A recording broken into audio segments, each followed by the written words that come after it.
Hello दोस्तों, नमस्कार। मैं हरीश कुमार प्रधान और आप सभी के सामने लेके आया हूँ छत्तीसगढ़ राज्य ओपन स्कूल से संबंधित विषय, जो कि 2025 में कुछ महत्वपूर्ण क्वेश्चन आंसर है, जिसे आप देख सकते हैं। तो चलिए शुरू करते हैं आज का हमारा ये video. Thank you. Students, H B online classes स्वागत है। छत्तीसगढ़ राज्य ओपन स्कूल का कक्षा 10वीं का अर्थशास्त्र का मॉडल क्वेश्चन पेपर सॉल्व करने जा रहे हैं। दोस्तों, इस वर्ष के लिए मोस्ट इम्पोर्टेंट क्वेश्चन है। ये सारे जो है परीक्षा में आ सकते हैं। अपने से भी आपको तैयारी करते रहना है।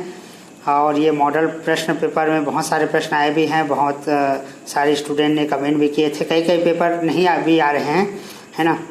तो इसमें से मैंने कुछ क्वेश्चन इतने इम्पोर्टेंट डाले हैं कि इसमें से बहुत सारे आएंगे ही। तो ये सारे प्रश्नों को नोट करते चले जाइए दोस्तों। ये 2 पार्ट में बनेगा, 2 भाग में, क्योंकि बहुत सारा प्रश्न है। प्रश्न क्रमांक 1 से लेकर 27 तक 100 नंबर का क्वेश्चन पेपर है। ठीक है। पहला प्रश्न, सही विकल्प का चुनाव कीजिए। अर्थशास्त्र की महत्वपूर्ण शाखाएं कौन सी है? तो अर्थशास्त्र की महत्वपूर्ण शाखाएं, पहला है व्यष्टि और समष्टि अर्थशास्त्र। दोस्तों, यहाँ पर थोड़ा सा कट हो गया, मिस्टेक हो गए, इसको आप लोग थोड़ा सा सुधार लेंगे। ये वाला आंसर है व्यष्टि और समष्टि। यहाँ पर और करके लिख दिया है, ये है ना। ठीक। विकास के स्तर के आधार पर अर्थव्यवस्था का प्रकार कितने होते हैं? 3। भारतीय रेलवे क्या है? क्या निजी इकाई है, सार्वजनिक है, क्या है? तो आंसर है सार्वजनिक इकाई। हमारे देश का केंद्रीय बैंक कौन सा है? हमारे देश का केंद्रीय बैंक भारतीय रिजर्व बैंक है। किसी दी गई कीमत पर वस्तु की मांग मात्रा उसकी पूर्ति से अधिक हो तो क्या होता है? कीमत बढ़ने लग जाती है। दोस्तों, रिक्त स्थान की पूर्ति करें, सभी 1-1 नंबर के हैं। एक मिश्रित अर्थव्यवस्था में सार्वजनिक और निजी क्षेत्र का सह अस्तित्व होता है।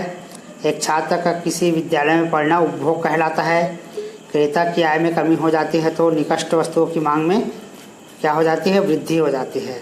क्रय तथा विक्रय खाली स्थान में होता है, बाजार में। 5वां आएगा वस्तु। सत्य असत्य लिखिए। किसी वस्तु की कीमत का निर्धारण समष्टि अर्थशास्त्र की समस्या है। सत्य है। वस्तु और सेवाओं की उपलब्धता उत्पादक वस्तुओं की उपलब्धता पर निर्भर करता है। सत्य है। बचत वह आय जो भोग के पश्चात बच जाती है। सत्य है। तो आंकड़ों को सरल दंड चित्र के रूप में व्यक्त किया जा सकता है। सत्य है। ध्वनि प्रदूषण, रक्तचाप, बहरापन आदि उत्पन्न नहीं करता। असत्य है। उचित संबंध जोड़ना है। फसल, मुद्रा, प्राथमिक आंकड़े, सबका आंसर नीचे में लिख दिया हूँ, देख लीजिए। तो पहला फसल का भूमि आएगा। मुद्रा जो है विनिमय का माध्यम आएगा। प्राथमिक आंकड़े व्यक्तिगत अनुसंधान, व्यक्तिगत मांग का आंसर है वस्तु की कीमत, ध्वनि प्रदूषण, मोटर गाड़ी, यातायात। प्रश्न 2 से 13 तक लघुत्तरीय प्रश्न है। प्रत्येक में 2 नंबर निर्धारित है। तो सार्वजनिक वस्तु किसे कहते हैं? ऐसी वस्तुएं जिनका स्वामित्व जो है सरकार के पास होता है, जैसे सड़क है, पुल है, सरकारी स्कूल है, कॉलेज है। उपभोग की परिभाषा दीजिए। उपभोग किसे कहते हैं? जिसके द्वारा हम अपनी संतुष्टि प्राप्त करते हैं, है ना, उसे उपभोग कहते हैं। निवेश की परिभाषा दीजिए। एक वस्तु, संपत्ति, उत्पाद या अन्य कोई अन्य संपत्ति जिसे भविष्य में आय उत्पन्न करने के लिए खरीदा जाता है, उसे अपन निवेश कहते हैं। आपूर्ति की परिभाषा दीजिए। वस्तु की कीमत, आपूर्ति की मात्रा तथा समय अवधि। देखिए दोस्तों, वीडियो को ध्यान से इसलिए सुनने के लिए बोला जाता है ताकि सुनते सुनते बहुत सारे क्वेश्चन हमको आंसर भी याद हो जाते हैं, क्योंकि हम जब खुद से पढ़ते हैं तो हमसे जल्दी याद नहीं होता है, जबकि अगर कोई पढ़ के सुनाए तो वो जल्दी याद हो जाता है। इसलिए आप लोग क्या कीजिए, वीडियो को बढ़िया 2-3 बार रिपीट कर करके देख लीजिए और सुन लीजिए, उससे आपको बहुत सारे क्वेश्चन याद हो जाएंगे। अनिश्चितता के 2 उदाहरण लिखिए। वर्षा का होना, भूकंप आना, क्योंकि ये दोनों अनिश्चित होता है। कभी भी बारिश हो जाता है, जैसे आज ही आप जो है छत्तीसगढ़ में बारिश हो गया। भूकंप आना, भूकंप बताकर नहीं आता है, भूकंप कभी भी आ सकता है, कहीं पर भी आ सकता है। आंकड़ा की परिभाषा दीजिए। तो संख्याओं का ऐसा समूह होता है जो यथार्थ विश्व के मापन को प्रदर्शित करता है। ठीक है, इसे आंकड़े कहते हैं। द्वितीयक आंकड़ों के 2 स्रोत लिखिए। तो द्वितीयक आंकड़े हैं दैनिक समाचार पत्र और पत्रिका। नकदी फसल के नाम लिखिए। तो बहुत सारा होता है दोस्तों। जूट, कॉफ़ी, कोको, गन्ना, केला, संतरा, कपास आदि नकदी फसल है। भारत में कार्यशील जनसंख्या के अंश मामले में सबसे बड़ा क्षेत्र का नाम लिखना है। तो सबसे बड़ा क्षेत्र क्या है अपने देश में? कृषि है दोस्तों। पर्यावरण के 2 तत्व लिखिए। पर्यावरण के 2 तत्व मृदा, जल, प्रकाश, वायु। वायु प्रदूषण के 2 स्रोत लिखिए। कारखाने से निकलने वाले धुएं और मोटर वाहन से निकलने वाले धुएं, ऐसा लिख देना है आपको। भारत में उपभोक्ता आंदोलन के सम्मुख 2 मुख्य चुनौतियों को लिखिए। भारत के ग्रामीण क्षेत्रों में उपभोक्ता जागरूकता फैलाना, समय से न्याय दिलाना। प्रश्न क्रमांक 14 से 19 तक लघु उत्तरीय प्रश्न है, प्रत्येक में 3 अंक निर्धारित। तो ये अपन 3 नंबर वाले क्वेश्चन में आ गए हैं। समष्टि अर्थशास्त्र को संक्षिप्त में समझाइए। तो ये अर्थशास्त्र की ऐसी शाखा है जिसके अंतर्गत संपूर्ण अर्थव्यवस्था, आर्थिक इकाई के समुच्चय का अध्ययन किया जाता है। सभी समष्टि अर्थशास्त्रीय अध्ययन व्यष्टि अर्थशास्त्रीय चरों को समझने में सहायक हो सकते हैं। विकास को प्रभावित करने वाले गैर आर्थिक कारकों को लिखिए। तो ये पहला है सामाजिक कारक, दूसरा है धार्मिक तत्व, तीसरा है राजनीतिक तत्व। तो सामाजिक कारण क्या होते हैं? समाज की अपनी कुछ परंपराएं, प्रथा, मनोवृत्ति, रीति रिवाज होते हैं जिसका पालन करना पड़ता है। धार्मिक तत्व रूढ़िवादिता है, अंधविश्वास को जो है जन्म देती है, जिसके परिणाम स्वरूप नवीनता का विरोध होता है। राजनीतिक तत्व उत्पादन के 3 प्रकार की संक्षिप्त में व्याख्या कीजिए। तो उत्पादन के 3 प्रकार निम्नलिखित है, भूमि, श्रम और पूंजी।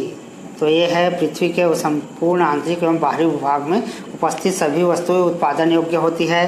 श्रम मनुष्य द्वारा धनोत्पादन की दृष्टि से किए गए सभी मानसिक तथा शारीरिक प्रयत्न श्रम की श्रेणी में आते हैं। इसके बाद आते हैं प्रश्न 17वां।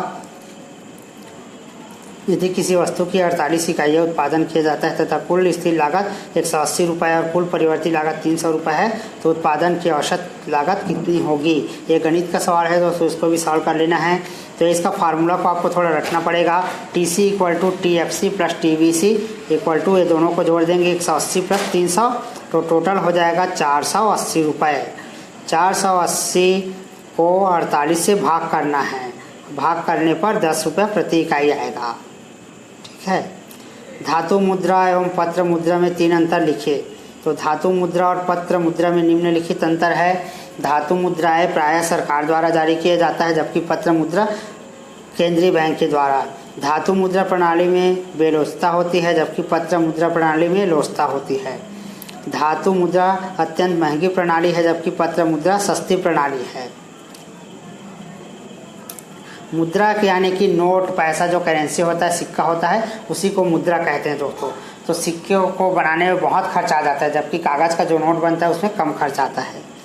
राष्ट्रीय ग्रामीण स्वास्थ्य मिशन के उद्देश्य लिखिए।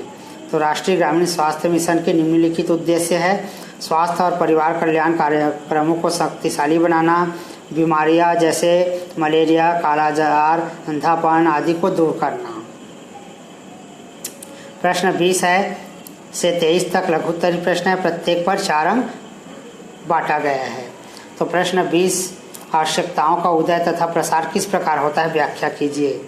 आप लोग सुने होंगे दोस्तों, आवश्यकता ही आविष्कार की जननी है। कहने का मतलब है जहाँ जिस चीज़ की आवश्यकता होती है वो चीज़ का आविष्कार हो जाता है और उसका उपयोग करता है मनुष्य। जैसे पहले टेलीफोन था, ठीक है, तो टेलीफोन के ही द्वारा जो है मोबाइल का आविष्कार हो गया, मोबाइल का खोज हो गया। आदि मानव काल में है ना, लोग जो है नदी का जल पीते थे, तालाब का जल पीते थे और भूख लगने पर पेड़ों के फल को खाते थे, है ना, और आवाज भोजन के लिए दूसरे वस्तु की आवश्यकता उनकी सीमित थी, है ना। जबकि समय में परिवर्तन हो गया है, आज के मनुष्यों को जो है अत्याधुनिक हैं और अनेक प्रकार की उनको सेवा चाहिए, ठीक है। तो ये है, ऐसे लिखना है आपको। आवश्यकताओं में विकास के साथ परिवर्तन और विस्तार होता है, कथन की व्याख्या करें। तो सेम दोनों जो है एक ही टाइप के क्वेश्चन है दोस्तों, है ना। मैंने अभी मोबाइल का आपको बताया, टेलीफोन का प्रयोग करते थे, तो आप मोबाइल का फ़ोन का उपयोग करते हैं जिसमें बहुत सारी सुविधा होता है। इंटरनेट, इसको फेकोलॉजी फेक कर लिख सकते हो, वीडियो रिकॉर्डिंग है आदि की आवश्यकता होती है। जैसे जैसे वस्तु की आवश्यकता होती है तो वस्तुएं उपलब्ध हो जाती। कहने का मतलब है जिस वस्तु की आवश्यकता होती है उसकी खोज शुरू हो जाती है और वो चीज़ हमको प्राप्त हो जाती है दोस्तों, ठीक है, तो ऐसे एक्सप्लेन करके आपको लिख लेना है। टेलीविज़न का आविष्कार लिख देना, लैपटॉप कंप्यूटर के बारे में लिख देना। ठीक है, ये सारी चीज़ के बारे में इस क्वेश्चन में आपको लिखने हैं। प्रश्न 21 है, नियोजित आर्थिक प्रणाली में संसाधनों का आवंटन प्रक्रिया की व्याख्या कीजिए। तो नियोजित आर्थिक प्रणाली में सरकार केंद्रीय आयोजन अधिकारी होता है जो क्या उत्पादन किया जाए, कैसे उत्पादन किया जाए, किसके लिए उत्पादन किया जाए का निर्णय करता है। योजना अधिकारी उत्पादन के लक्ष्य को निर्धारित करता है। कहने का मतलब है नियोजित सरकार क्या है, योजना, जैसे हमको कोई सड़क या पुल बनाना है उसका योजना बनाता है, बजट पास करता है, फिर इंजीनियर को उसका नक्शा बनवाया जाता है ना, फिर लेबर लगाकर पूरा काम करवाया जाता है। इस तरह से नियोजित यानी कि पूरा निश्चित तरीके से सरकारी कार्यों को कराया जाता है। ठीक है, ऐसे आपको लिखना है।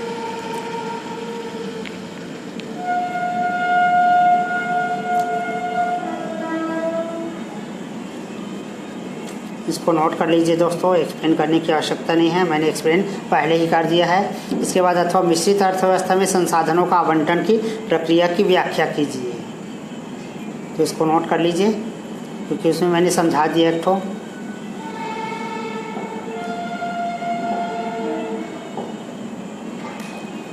इसके बाद है भारतीय रिजर्व बैंक के 4 कार्य लिखिए। तो यह है भारतीय रिजर्व बैंक के 4 कार्य।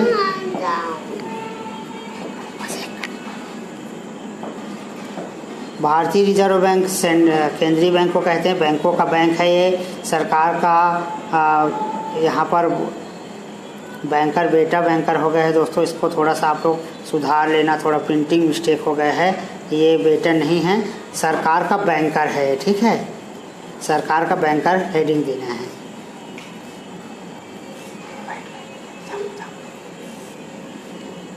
इसका अथवा देख लीजिए, व्यावसायिक बैंक के 4 कार्य।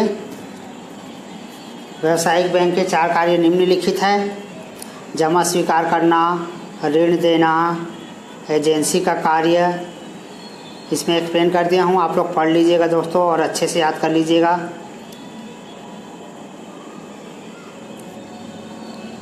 अब अगला प्रश्न जो है ना, नेक्स्ट वीडियो में प्रश्न क्रमांक 23 से 27 तक अगले वीडियो में आएगा दोस्तों, क्योंकि 10 से 11 मिनट का वीडियो बनाता हूँ, उसका ज़्यादा लंबाई का वीडियो जो है बच्चे देखते नहीं हैं, इस वजह से।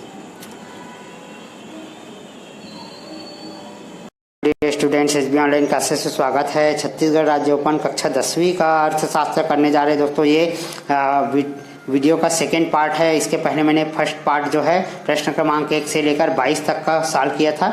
अब इसमें 23 से 27 तक के क्वेश्चन को सॉल्व करने जा रहे हैं दोस्तों। मोस्ट इम्पॉर्टेंट का प्रश्न है, इस वर्ष आने वाले बहुत सारे इसमें प्रश्न जो है आने की संभावना है। तो आइए शुरू करते हैं। प्रश्न 23 है, निम्न आंकड़ों से समांतर माध्य को ज्ञात करना है।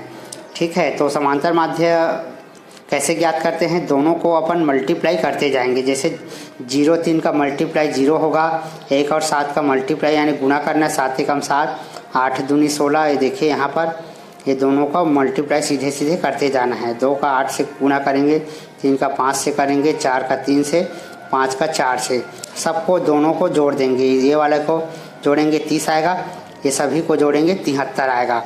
30 से 73 को डिवाइड करेंगे 2.43 आंसर आएगा।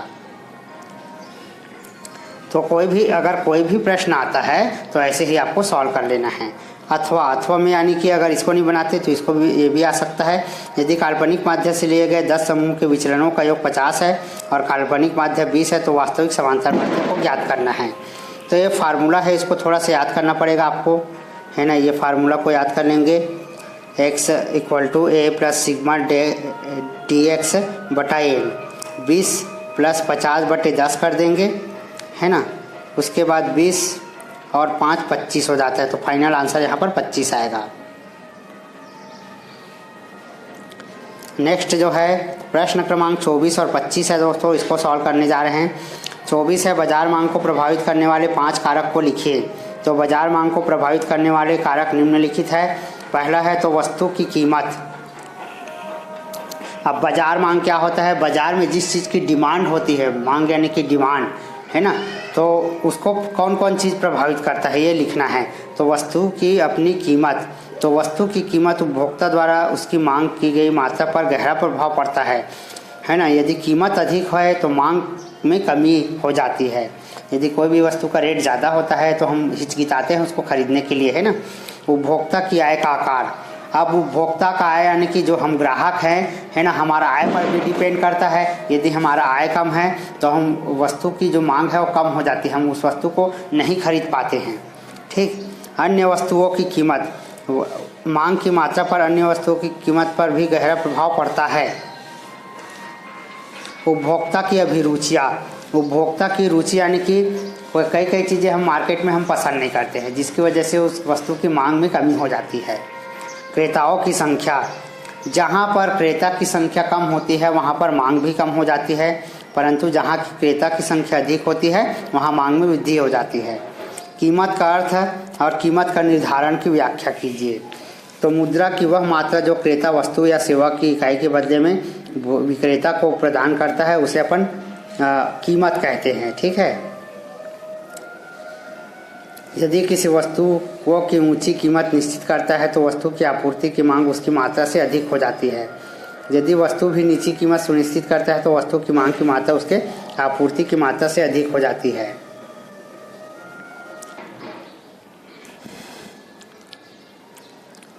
मांग के नियम के अनुसार यदि मांग को प्रभावित करने वाले अन्य सभी कारक स्थिर रहते हैं तो किसी वस्तु का क्रेता कम कीमत पर वस्तु की अधिक मात्रा खरीदता है।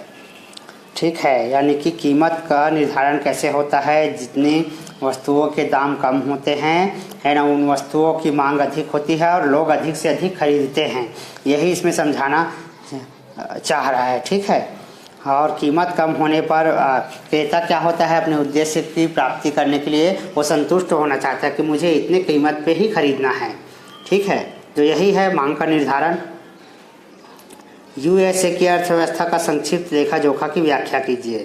तो इसको नोट करते चले जाइए दोस्तों। यूएसए की बहुत महत्वपूर्ण विशेषता है कि निजी वस्तुओं की सेवाओं के उत्पादन में प्रमुख भूमिका अदा करता है। यहाँ पर छोटे बड़े व्यवसाय मिलाकर टोटल 500 बड़ी कंपनियाँ हैं, में से जो है 139 यूएसए में है, आप जानते हैं, है ना। कोको कोला है, फोर्ड मोटर्स है, जनरल इलेक्ट्रिक है, वॉलमार्ट है, सब चीज़ को लिख देना है। ठीक है। यूएसए कृषि भी बहुत उन्नत है दोस्तों। यहाँ खाद्यान्न जैसे गेहूं, अनाज, फल, सब्जी के बड़े निर्यातक देश है ना। शिक्षा स्वास्थ्य में भी जो है यूएसए बहुत जो है आगे है दोस्तों, हमारे देश से भी कई गुना आगे है वो। तो ये सारी चीज बातों को उसमें लिखना था आपको। व्यापार के महत्व की व्याख्या कीजिए। तो व्यापार का क्या क्या महत्व होता है, हम बिजनेस जो करते हैं उसके क्या महत्व होता है। व्यापार के द्वारा लोग विभिन्न प्रकार की वस्तु सेवाएं प्रदान करते हैं। ठीक है। व्यापार नई वस्तु और सेवाओं के उत्पादन को प्रोत्साहन देता है। देश के लोग व्यापार के माध्यम से आपस में मिलते हैं और संपर्क स्थापित करते हैं। अंतर्राष्ट्रीय व्यापार के कारण वस्तु का उत्पादन अधिक कुशलता से करना संभव हो पाता है। प्रश्न 26 और 27, वास्तविक विश्व की स्थिति में बाजार की संरचना की व्याख्या कीजिए। तो बाजार की संरचना का व्याख्या करना है। बाजार से संबंधित कई प्रश्न आते हैं। बाजार के प्रकार, तो इसमें विभिन्न उदाहरण के माध्यम से समझाया गया है दोस्तों पूर्ण प्रतियोगिता के बारे में। ठीक है। इसको नोट कर लेंगे। जैसे कि हम साबुन का उपयोग जो है नहाने और कपड़ा धोने के लिए करते हैं। ठीक है। लेकिन यहाँ पर बहुत सारी कंपनियाँ हैं जो एक ही प्रकार के प्रोडक्ट जो है बनाते हैं, बस नाम अलग अलग होता है। लक्स है ना, गोदरेज है, ऐसे बहुत सारे साबुन हैं, है ना, लाइफ बॉय है, लेकिन इनके कंपटीशन पूर्ण प्रतियोगिता जो है अलग अलग होता है, इसकी डिमांड अलग होती है। इसी के बारे में आपको समझा देना है। बाजार कीमत पर कर और आर्थिक सहायक के प्रभाव की व्याख्या कीजिए।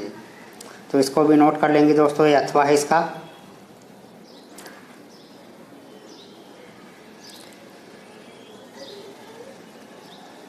है ना, कल पेपर है आप लोग का, इसका रिवीजन करने के लिए ये बहुत उपयोगी साबित होगा, इसलिए आप लोग रिवीजन करते रहना।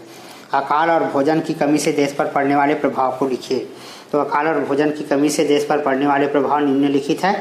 तो अकाल और भोजन की कमी से लाखों लोग जो है भूखे रह जाते हैं दोस्तों। वर्षा के अभाव के कारण फसल का उत्पादन भी कम होता है, जिससे अकाल होता है। अंग्रेज के शासनकाल में खाद्यान्न का निर्यात अपने देश पर करने के कारण हमारे देश में खाद्यान्न की कमी हुई, जिससे भूखमरी बढ़ गई। ये सारी बातों को आपको लिख लेना है। सेवा क्षेत्र का राष्ट्रीय आय में योगदान की व्याख्या कीजिए। तो सेवा क्षेत्र को तृतीयक क्षेत्र भी कहते हैं दोस्तों, है ना। तृतीयक क्षेत्र में बहुत सारे कंपनी है, कुरियर सर्विस है, प्रतिभूतियाँ है, रियल इस्टेट है, होटल है, रेस्टोरेंट है, ये सभी जो है सेवा क्षेत्र के अंतर्गत आता है, क्योंकि ये हमको सेवा प्रदान करता है। हम फिल्म देखने के लिए टॉकीज जाते हैं, है ना, ये एक प्रकार का सेवा होता है। हमारे आसपास में बहुत सारे जो है थिएटर होते हैं, तो ये मनोरंजन का साधन हो गया। स्वास्थ्य से संबंधित के लिए हॉस्पिटल होता है, हम तबीयत खराब होने पर हॉस्पिटल चले जाते हैं, तो ये सारी बातों को इसमें लिखना है। हमें कहीं घूमने का मन होता है तो हम पर्यटन स्थल पर चले जाते हैं और वहाँ पर हमको रुकने का साधन मिल जाता है, ठहरने का उत्तम व्यवस्था होता है, यही सब सेवा कहलाता है। इस सेवा के बदले हमको कुछ धन जो है व्यय करना होता है। तो अन्य महत्वपूर्ण प्रश्नोत्तर है, इसके बाद देखिए वस्तु और सेवा में अंतर लिखना है। 4 अंतर है दोस्तों, ठीक है, इसको नोट कर लीजिएगा। इसके बाद है आर्थिक और निःशुल्क सेवा में भेद कीजिए, इसको भी नोट कर लेना है और याद कर लेना है। मिश्रित अर्थव्यवस्था की विशेषताएं बताइए, कोई 5 विशेषता आपको याद कर लेना है। ये आपके गाइड में मिल जाएगा, गाइड में दिया हुआ है।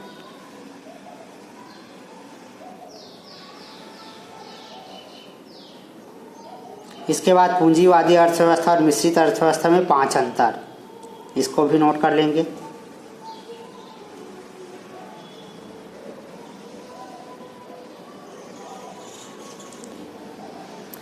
श्रम की विशेषताएं लिखिए, 4 नंबर का सवाल है, 4 पॉइंट में समझाना है, तो नोट कर लीजिए इसको।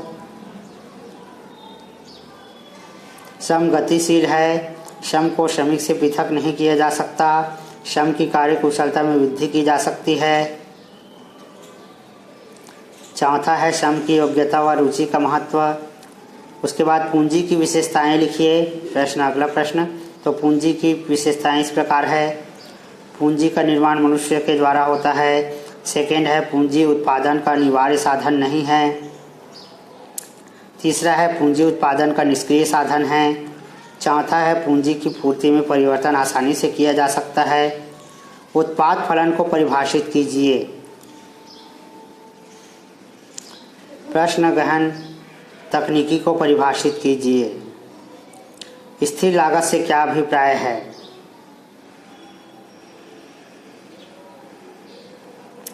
निम्न सारणी का प्रयोग करके आपूर्ति वक्र बनाइए।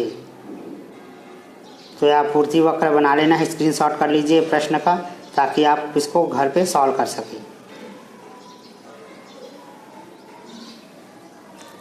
आपूर्ति वक्र क्या है? काल्पनिक आपूर्ति अनुसूची की सहायता से व्यक्तिगत आपूर्ति की रचना कीजिए।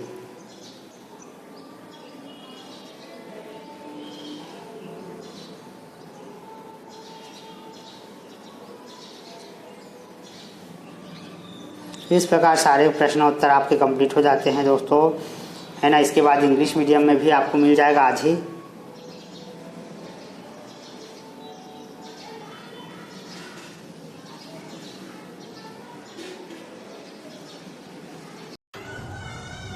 Hello dear friends, HB online classes से स्वागत है। छत्तीसगढ़ राज्य ओपन स्कूल का प्रश्न पेपर, मॉडल क्वेश्चन पेपर इस वर्ष के लिए सॉल्व करने जा रहे हैं। आप लोगों को कक्षा 10वीं का है इकोनॉमिक्स, इसके पहले जो है 12वीं का भी अपलोड किया हूँ मैं, इकोनॉमिक्स सेम सब्जेक्ट। तो देखिए यहाँ पर ये 2023-24 के लिए है। इसके पहले मैंने पिछले साल 2022-23 का भी model question paper set ABC 3 set में जारी किया है। इस वीडियो को भी आपको पूरा देखना है, ठीक है, क्योंकि आप लोग आधा अधूरा वीडियो देखोगे और उसके बाद आप एक वीडियो देखोगे और उसके बाद एक वीडियो में क्या है, आधा क्वेश्चन सॉल्व होता है। आप दोनों पार्ट के वीडियो को देखोगे तब पूरा फुल सॉल्यूशन होगा। एक तो वीडियो को देख कर जाओगे तो कहाँ से क्वेश्चन पेपर फंसेगा, ठीक है ना। तो बहुत सारे बच्चे कमेंट करते सर एक भी नहीं आया था। अरे यार, आप पूरा वीडियो देखोगे तब तो समझ में आएगा ना। तो आप पूरा तीनों वीडियो देखिएगा तब आपका पूरा फंसेगा, ठीक। एक तो वीडियो को देखकर कमेंट मत किया करो। पहला है आवश्यकता, और देखिए सही विकल्प खाली स्थान तो बिल्कुल नहीं फंसेगा, क्योंकि भाई इतना सारा सही विकल्प खाली स्थान है, उसमें से मैं एक अध्याय का दिया हूँ, कहाँ से फंसेगा बताइए। एक अध्याय में 10 से 20 खाली स्थान है, तो ठीक प्रश्नोत्तर फंसेंगे 2 नंबर 3 नंबर वाले, है ना। आवश्यकता एवं इच्छाएं होती है। असमान, एक समान, असमान आएगा। भारतीय रेलवे है एक सार्वजनिक इकाई। तीसरा है आपूर्ति का नियम में निम्न में से लागू नहीं होता, तो कृषि उत्पादन आएगा। भारत में कीमत वृद्धि का कारण क्या है? तो भारत में कीमत वृद्धि का कारण उपर्युक्त सभी है। नौकरी पेशा मध्यम और निम्न वर्ग आय के व्यक्ति कौन सा खाता खोलते हैं? बचत खाता। खाली स्थान है वानिकी तथा मछली पालन खाली स्थान क्षेत्र में शामिल है, प्राथमिक। खाली स्थान को सरल दंड में चित्रित किया जा सकता है, प्राथमिक। दूसरा है बैंक का सृजन, साख। चौथा है सांकेतिक और पांचवा है उद्यमी। ठीक। सत्य असत्य बताइए। किसी वस्तु की कीमत का निर्धारण समष्टि अर्थशास्त्र की समस्या है, असत्य है। आवश्यकता और इच्छा एक समान होती है, असत्य है। घर के बगीचे में सब्जी उगाना, असत्य है। पूर्ण प्रतियोगिता में भिन्न भिन्न वस्तुओं का विक्रय होता है, असत्य है। मांग के लिए निश्चित मूल्य एवं निश्चित समय का होना अति आवश्यक है, सत्य है। किसी वस्तु की कीमत का निर्धारण समष्टि अर्थशास्त्र की समस्या है, लालसा। एक वाक्य में उत्तर दीजिए। संसाधन क्या है? दुर्लभ, सीमित। स्क्रीनशॉट कर लीजिए दोस्तों, ठीक, क्योंकि बहुत सारा प्रश्न बताना है मुझे। मनरेगा, अब सही विकल्प का चुनाव करना है। मनरेगा तो ये रोजगार योजना है। पीडीएस सार्वजनिक वितरण प्रणाली है। गिफिन वस्तुएं दर्जी है ना, और जापान की करेंसी येन है। प्रश्न 2 से 13 तक 2 नंबर वाले सवाल है भाई। आवश्यकता की कोई 2 विशेषताएं लिखिए। तो आवश्यकता की 2 विशेषताएं निम्नलिखित है। आवश्यकताएं सीमित होती है, आवश्यकताएं बार बार अनुभव होती है। गैर आर्थिक आवश्यकताओं के 2 उदाहरण लिखिए। तो गैर उदाहरण, सांस लेने के लिए वायु, खेती के लिए वर्षा का जल। उत्पादक वस्तु और सेवा की परिभाषा लिखिए। तो उत्पादक वस्तु वह वस्तुएं होती है जो दूसरे को उत्पादन में सहयोगी होती है। सेवा वे चीज़ है जिन्हें देखा और स्पर्श नहीं किया जा सकता। प्रश्न 3 है, कोई इच्छा आवश्यकता कब बन जाती है? इच्छा आवश्यकता तब बन जाती है जब उसकी पुष्टि के लिए पर्याप्त मुद्रा हो। अर्थशास्त्र के अध्ययन को कितनी शाखा में विभाजित किया गया है? तो अर्थशास्त्र के अध्ययन को 2 शाखा में विभाजित किया गया है। प्रश्न 4 है, आर्थिक विकास को प्रभावित करने वाले गैर आर्थिक कारक क्या है? तो जाति प्रथा और परिवार का वंशानुगत। इसके बाद है आर्थिक विकास के निर्धारकों के आर्थिक कारण दीजिए। बाजार अर्थव्यवस्था में वस्तु और सेवाओं का उत्पादन किसके लिए होता है? प्रश्न 5 है, स्थानापन्न वस्तु और पूरक वस्तु किसे कहते हैं? स्थानापन्न वस्तु वे वस्तु जिसको एक स्थान से दूसरे स्थान पर जाकर बेच सकते हैं। दूसरा, पूरक वस्तु विशेष आवश्यकता की संतुष्टि करने के साथ साथ प्रयोग की जाती है, उन्हें पूरक वस्तु कहते हैं। यदि स्टेनलेस स्टील की कीमतों में कमी हो जाए तो स्टेनलेस स्टील के बर्तनों की आपूर्ति पर क्या प्रभाव पड़ेगा? तो स्टेनलेस की जो आपूर्ति है उसमें वृद्धि हो जाएगी। संतुलन कीमत से क्या अभिप्राय है? तो संतुलन कीमत मात्रा वह कीमत है जिस पर वस्तु की मांग तथा आपूर्ति की मात्रा दोनों बराबर होती है। भारत में एकाधिकार के 2 उदाहरण दीजिए। परमाणु ऊर्जा और भारतीय रेलवे। समर्थन कीमत का अर्थ बताइए। समर्थन कीमत जो है, सरकार जो है किसानों के द्वारा उत्पादित वस्तुओं का एक मूल्य निर्धारित करती है जो सबके लिए समान हो, सही लगे। इस कीमत को हम लोग समर्थन मूल्य कहते हैं। करेंसी नोट का अर्थ बताइए। करेंसी नोट मुद्रा का एक प्रकार है जिसको सरकार जारी करता है। वो सिक्के के रूप में हो सकता है, ठीक है, या अलग अलग मूल्य का हो सकता है। भारतीय बैंकिंग प्रणाली के शिखर पर कौन है? तो रिजर्व बैंक ऑफ इंडिया है। बचत की परिभाषा दीजिए। सभी अपनी आय और का कुछ भाग उपभोग करके बचाते हैं, उसे अपन बचत कहते हैं। बीमा और पॉलिसी किसे कहते हैं? बीमा किसी व्यक्ति को हुई हानि की क्षतिपूर्ति का अनुबंध है, उसे बीमा कहते हैं। अब जो दस्तावेज दिया जाता है उसको बीमा पॉलिसी कहते हैं, ठीक। आंकड़ों के विश्लेषण से आप क्या समझते हैं? आंकड़ों का विश्लेषण एक ऐसी विधि जिसके माध्यम से महत्वपूर्ण निर्णय निकाले जाते हैं। द्वितीयक आंकड़े क्या होते हैं? वे आंकड़े जो किसी अन्य व्यक्ति के द्वारा एकत्रित पहले किए जा चुके होते हैं और इसका बाद में लोग उपयोग करते हैं, इसको द्वितीयक आंकड़े कहते हैं। निम्न आंकड़ों का समांतर माध्य ज्ञात कीजिए। नोट कर लीजिए इस सवाल को स्क्रीनशॉट करके। आंकड़ों की परिभाषा दीजिए। आंकड़ों से अभिप्राय तथ्यों को सामूहिक रूप से उपलब्ध कराने वाली संख्यात्मक सूचना। इन तथ्यों के अंकों में विवरण आंकड़े होते हैं। एक वचन में सांख्यिकी से आप क्या समझते हैं? तो एक वचन में सांख्यिकी से अभिप्राय विधियों से है। प्रश्न 9 है, आर्थिक समृद्धि की परिभाषा दीजिए। आर्थिक समृद्धि से अभिप्राय राष्ट्रीय आय और प्रति व्यक्ति आय में वृद्धि है। जमाखोरी क्या है? लोग प्रायः जो है वस्तुओं को कृत्रिम कमी करने के लिए भंडारण पे उन सामानों को रख लेते हैं। जैसे प्याज वगैरह है, इसको भंडार करके रखते हैं जिससे बाजार में प्याज पहुंच नहीं पाता, जिससे उसकी मूल्य में वृद्धि होती है। इसको कहते हैं जमाखोरी। अकाल का अर्थ बताइए। अकाल एक प्राकृतिक रूप से भी घटना होती है और कृत्रिम रूप से, दोनों रूप से होती है। जब किसी वस्तु की कमी हो जाता तब अकाल पड़ती है। प्रति व्यक्ति आय की परिभाषा लिखिए। प्रश्न है इसके बाद, भारत सरकार ने नियोजन क्यों अपनाया? स्क्रीन शॉट कर करके नोट करो, बहुत सारे प्रश्न हैं। आधारिक संरचना के 2 उदाहरण जिसमें से आएगा दोस्तों 100% प्रश्न आना है। ठीक। प्रदूषक क्या होता है? जब कोई वस्तु वातावरण को दूषित करता है उन पदार्थों को हम लोग प्रदूषक कहते हैं। नवीनीकरण और गैर नवीनीकरण संसाधन को उदाहरण दो तो वन और जल नवीनीकरण है और अनवीनीकरण है पेट्रोलियम कोयला। वायु प्रदूषण के 2 स्रोत लिखे। फैक्ट्री से निकलने वाले धुएं और मोटर गाड़ियों का निकास। कोई विदेशी एजेंसी भारत में अपना माल कैसे बेचेगी? नोट करते चले जाइए। उपभोक्ता अदालत में शिकायत कब की जा सकती है? इसके बाद है उपभोक्ता की शिकायत के संबंध में न्याय में देरी के कारण लिखिए। ध्वनि प्रदूषण से क्या अभिप्राय है? नोट करते चले जाइए। इसके बाद है धारणी विकास से आप क्या समझते हैं? वस्तु और सेवा के 3 लक्षण विशेषताएं लिखिए, दोनों में अंतर लिखिए। तो यही उसकी विशेषता है और यही उसके अंतर भी है दोस्तों, नोट कर लीजिए। 3 नंबर के सवाल है। आवश्यकताओं की किन्हीं 3 विशेषता का उल्लेख कीजिए। आवश्यकताएं मनुष्य की असीमित होती है, कुछ आवश्यकताएं बार बार अनुभव होती है। ठीक। आवश्यकताओं के 3 तत्वों को लिखिए।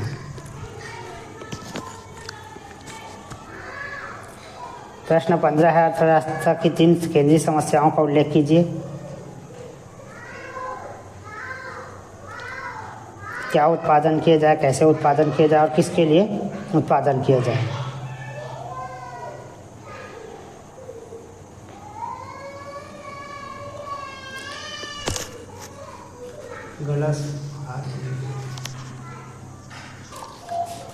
उद्यमी के प्रमुख 3 कार्य 5 नंबर के लिए भी आ सकता है दोस्तों, किसकी इसमें 5 पॉइंट होता है। ठीक है, तो यहाँ पर उद्यमी के 3 कार्य आएगा, 3 पॉइंट लिखना, गाइड में दिया हुआ है, 5 पॉइंट याद कर लेना। उत्पादन की योजना बनाना, उत्पादन के साधनों को संगठित करना, कार्य का विभाजन, कृषि भूमि तथा अचल संसाधन है, इसकी उपयोगिता को कैसे बढ़ाएं। स्थिर लागत से आप क्या समझते हैं? प्रश्न 16।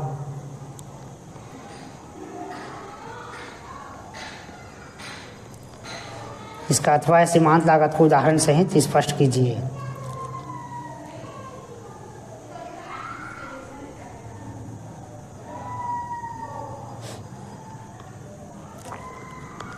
स्पष्ट लागत तथा स्पष्ट लागत में 3 अंतर लिखिए।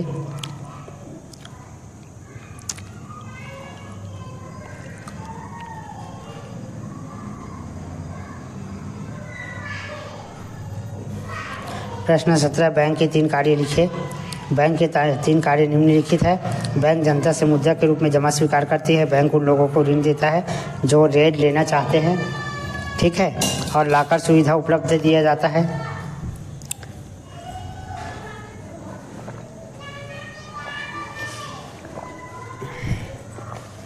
मोटर गाड़ी बीमा की व्याख्या कीजिए। आवश्यकताओं के दोहरे संयोग की परिभाषा दीजिए। प्रश्न 18 है, सर्व शिक्षा अभियान के 3 उद्देश्य लिखिए। तो विद्यालय में सभी बच्चों का नामांकन करना, विद्यालय शिक्षा की गारंटी देना, कैंप लगवाना, ये सब जो है शिक्षा की गारंटी है। बालिकाओं को शिक्षा उपलब्ध कराने के 3 सुझाव दीजिए। प्रश्न 19 है, ऑनलाइन खरीदी से आप क्या समझते हैं? ठीक है, तो ऑनलाइन खरीदी को फेकोलॉजी आप अपने तरीके से अच्छे से बनाकर लिख सकते हैं दोस्तों। ऑनलाइन खरीदी तो जानते हो आजकल ऑनलाइन शॉपिंग करना, ऑनलाइन कपड़े मंगाना। ठीक है, मांग के नियम की मान्यता क्या है? तो 3 मान्यता लिख देना है। 5 मान्यता ये भी आती है, उसको 5 पॉइंट में लिख सकते हो। CPA, BCA और HWMA का पूरा नाम लिखिए। तो CPA उपभोक्ता संरक्षण अधिनियम, ECA अनिवार्य वस्तु अधिनियम। प्रश्न 20 है, आवश्यकताओं की 4 मुख्य विशेषताओं का वर्णन कीजिए।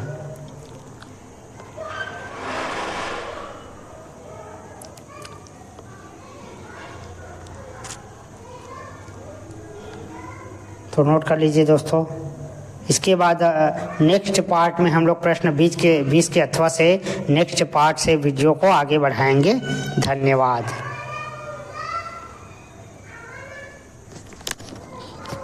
Hello dear student, HB online classes से स्वागत है। छत्तीसगढ़ राज्य ओपन स्कूल का कक्षा 10वीं का इकोनॉमिक्स अर्थशास्त्र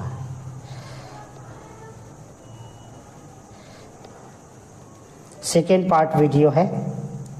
फर्स्ट पार्ट आप लोगों को दोनों पार्ट को अवश्य देखना है। हमारे HB ऑनलाइन क्लासेस के वीडियो सेक्शन में जाकर ढूंढ कर उसको आप लोग देख सकते हैं। ठीक है, तो 10वीं का ये सेकेंड पार्ट है और सभी वीडियो को 2022 है, 23 है, 24 है, ये तीनों साल का बन चुका है और ये पहले भी 3 सेट में अपलोड है पिछले साल का। ये चारों वीडियो को अगर देखते हैं तो 100% आपका प्रश्न फंसता है दोस्तों।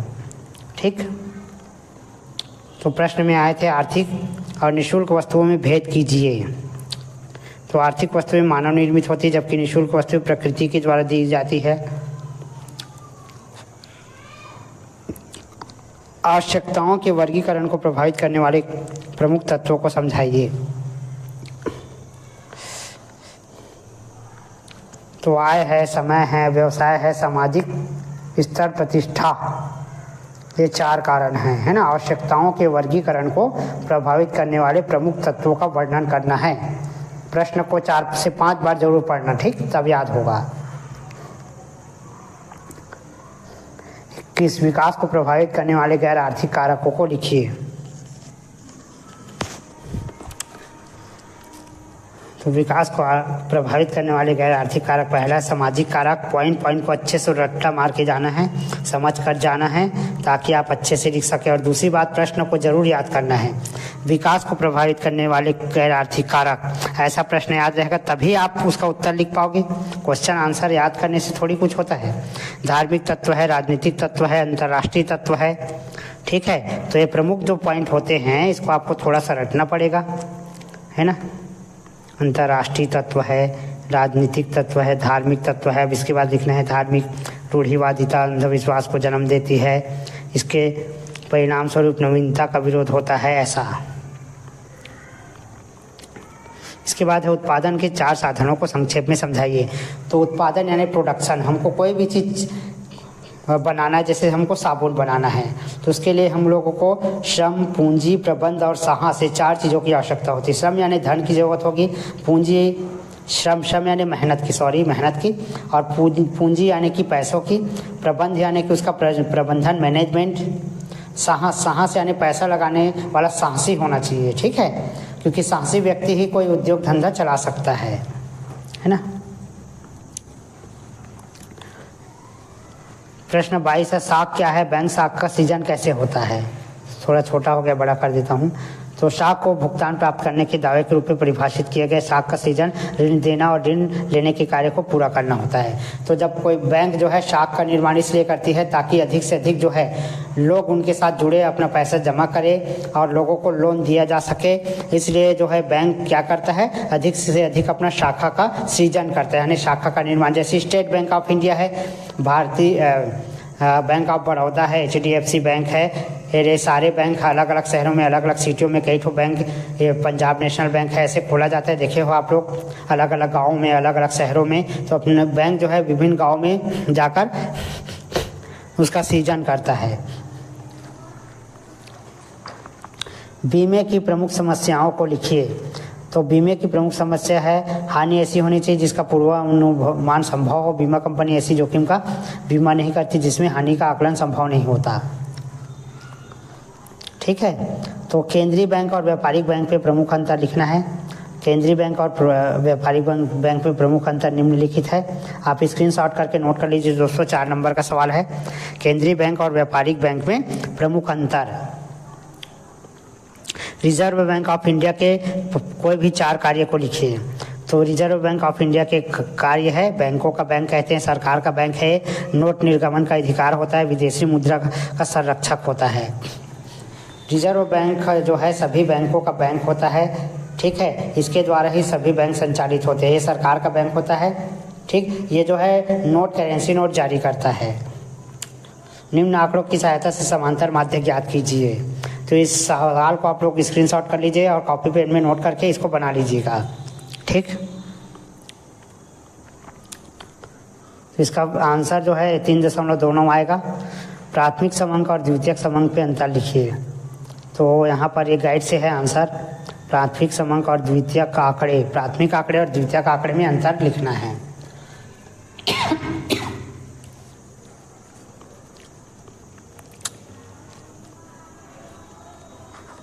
इसके बाद है आंकड़ों की कोई 4 विशेषताएं लिखिए। तो निश्चित होते हैं, व्यवस्थित ढंग से संकलन होता है, यथोचित शुद्धता होती है इसमें, संख्यात्मक रूप में व्यक्तिगत। प्रश्न 24 है, दोहरी कीमत नीति की पद्धति की व्याख्या कीजिए। स्क्रीनशॉट कर लीजिए आंसर को अगर आपके पास गाइड नहीं है तो।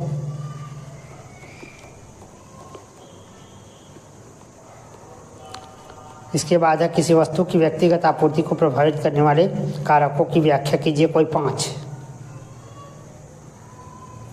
तो वस्तु की कीमत, अन्य वस्तुओं की कीमत, प्रमुख पॉइंट को पढ़ रहा हूं मैं। उत्पादन की साधनों की कीमत, प्रौद्योगिकी विकास, विक्रेता का लक्ष्य। आपूर्ति के 5 नियम को लिखिए। तो आपूर्ति के 5 नियम निम्नलिखित है। सार्वजनिक वितरण प्रणाली से आप क्या समझते हैं? पिछले साल भी आया हुआ था 2023 में।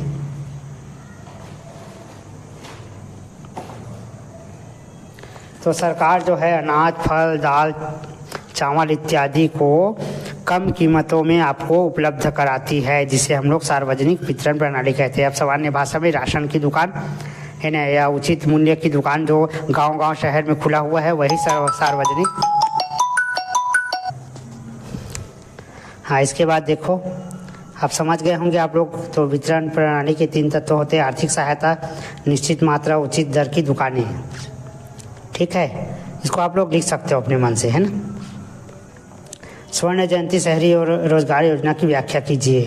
तो स्वर्ण जयंती शहरी रोजगार योजना शहरों में रहने वाले गरीब परिवार को दिया जाता है। इसे 1997 में लागू किया गया है, ठीक है। स्वरोजगार पैदा करना, शहरी औरतों के लिए कार्यक्रम, शहरी गरीबों के लिए प्रशिक्षण है, जैसे कुटीर उद्योग, छोटे छोटे जो लघु उद्योग होते हैं उसके लिए, ठीक। प्रधानमंत्री सुरक्षा योजना की व्याख्या कीजिए। दोनों प्रश्न एक साथ है दोस्तों, आ और बा, ठीक है, 3-3 नंबर का और ये बा।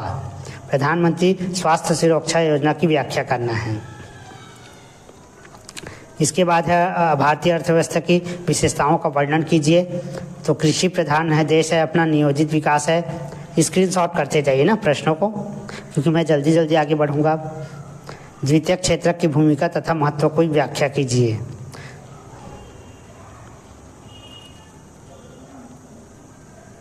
नोट कर लीजिए।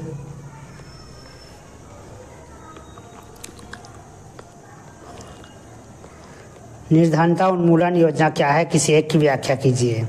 तो गरीबी दूर करने के लिए सरकार विभिन्न योजना लागू करती है, जिसे हम लोग कहते हैं निर्धनता उन्मूलन योजना। जैसे बहुत सारे स्वर्ण जयंती ग्राम योजना है, स्वरोजगार योजना है, महात्मा गांधी राष्ट्रीय ग्रामीण योजना है, स्वर्ण जयंती शहरी योजना है, ठीक। इसके बाद है अथवा आर्थिक समृद्धि प्राप्त करने के लिए सरकार क्या कर रही है। तो आर्थिक समृद्धि प्राप्त करने के लिए सरकार निम्नलिखित प्रयास कर रही है। देख लीजिए, इम्पोर्टेंट प्रश्न है, स्क्रीनशॉट करते चले जाइए। आप लोग पढ़ाई करने के लिए कॉपी पेन का भी उपयोग कर सकते हैं ना, क्योंकि आपको पास होना है कि बार में। तो गरीबी रेखा क्या है? तो गरीबी रेखा निर्धनता, जो गरीबी रेखा से नीचे होते हैं, है ना, उन व्यक्तियों को हम लोग गरीबी रेखा के अंतर्गत लाते हैं, और अपनी न्यूनतम आवश्यकताओं को जो संतुष्ट नहीं कर सकते, अपने परिवार का सही तरीके से भरण पोषण करने में सक्षम होते हैं, उन परिवारों को गरीबी रेखा के नीचे कहा जा सकता है, ठीक। पूर्ण प्रतियोगिता की 4 विशेषताएं लिखिए। तो इनकी विशेषता 5 ठो लिखना है दोस्तों, 6 ठो मेरे ख्याल से, क्योंकि 6 नंबर का सवाल आ गया। स्क्रीनशॉट कर लीजिए ना। पूर्ण प्रतियोगिता की विशेषताओं का वर्णन कीजिए, है ना, ये आ सकता है परीक्षा में, 6 नंबर का सवाल है। मांग आधिक्य किसे कहते हैं? मांग आधिक्य का वस्तु की कीमत, मांग एवं पूर्ति पर प्रभाव लिखिए।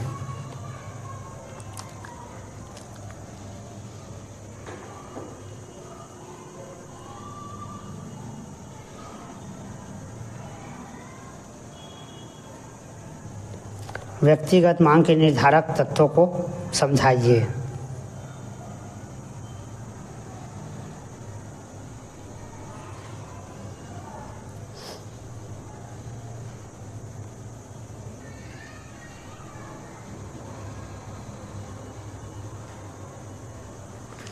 प्रतियोगिता के आधार पर बाजार को कितने भागों में बांटा गया? इसमें 2 प्रश्न रहेंगे और ब, ठीक। तो ब है समय के आधार पर बाजार का वर्गीकरण। बाजार की 3 विशेषताएं भी आ सकता है। इसके बाद है आर्थिक संबंधों के उदाहरण दीजिए। आर्थिक संबंध, प्रश्न को याद करना जरूरी है ना भाई। आर्थिक संबंध के उदाहरण दीजिए। स्वतंत्रता के समय भारतीय अर्थव्यवस्था की 5 कोई 6 विशेषता बताना है, ठीक, नोट कर लीजिए।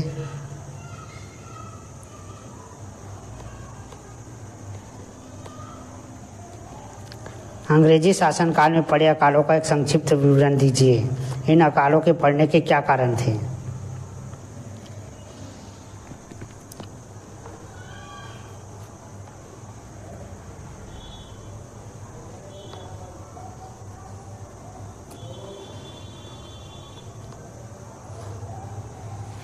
तो इस प्रकार आपके सेकंड पार्ट वीडियो और फर्स्ट पार्ट वीडियो दोनों को आपको देखना है, ताकि आपका पेपर बहुत अच्छा बने।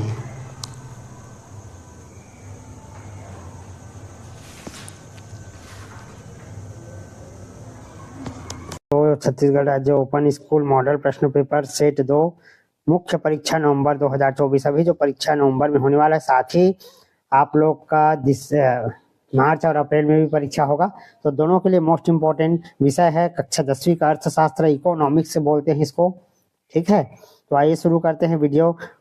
100% इसमें से 100 में से 70-80 तक का जो है इसमें से प्रश्न फंसना है दोस्तों, तो ध्यान से पढ़ें।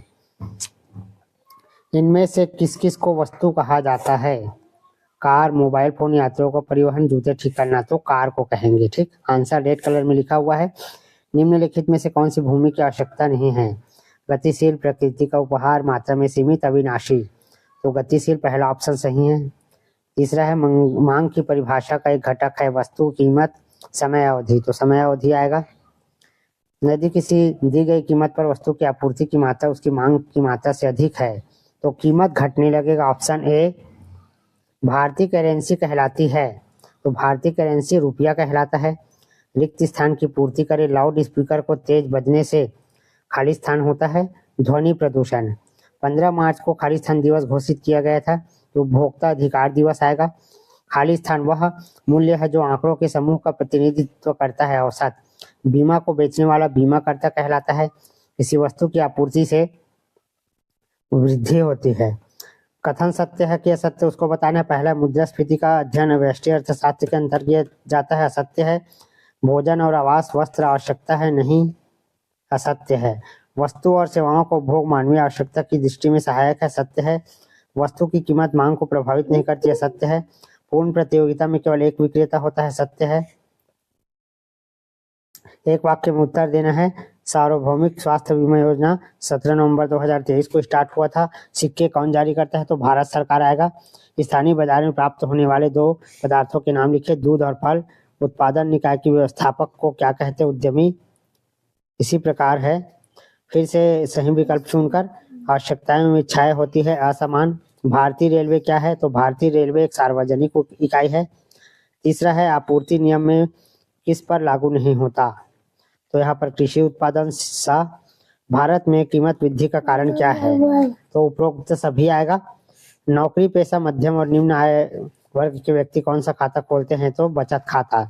रिक्त स्थान की पूर्ति को आप लोग स्क्रीनशॉट कर लीजिए, क्योंकि इसको मैं एक्सप्लेन नहीं करूंगा, ठीक, क्योंकि बहुत सारे प्रश्न बताने हैं आप लोगों को। इतने प्रश्नों की तैयारी कर लेते हैं तो आप लोग 100% पास हो जाएंगे।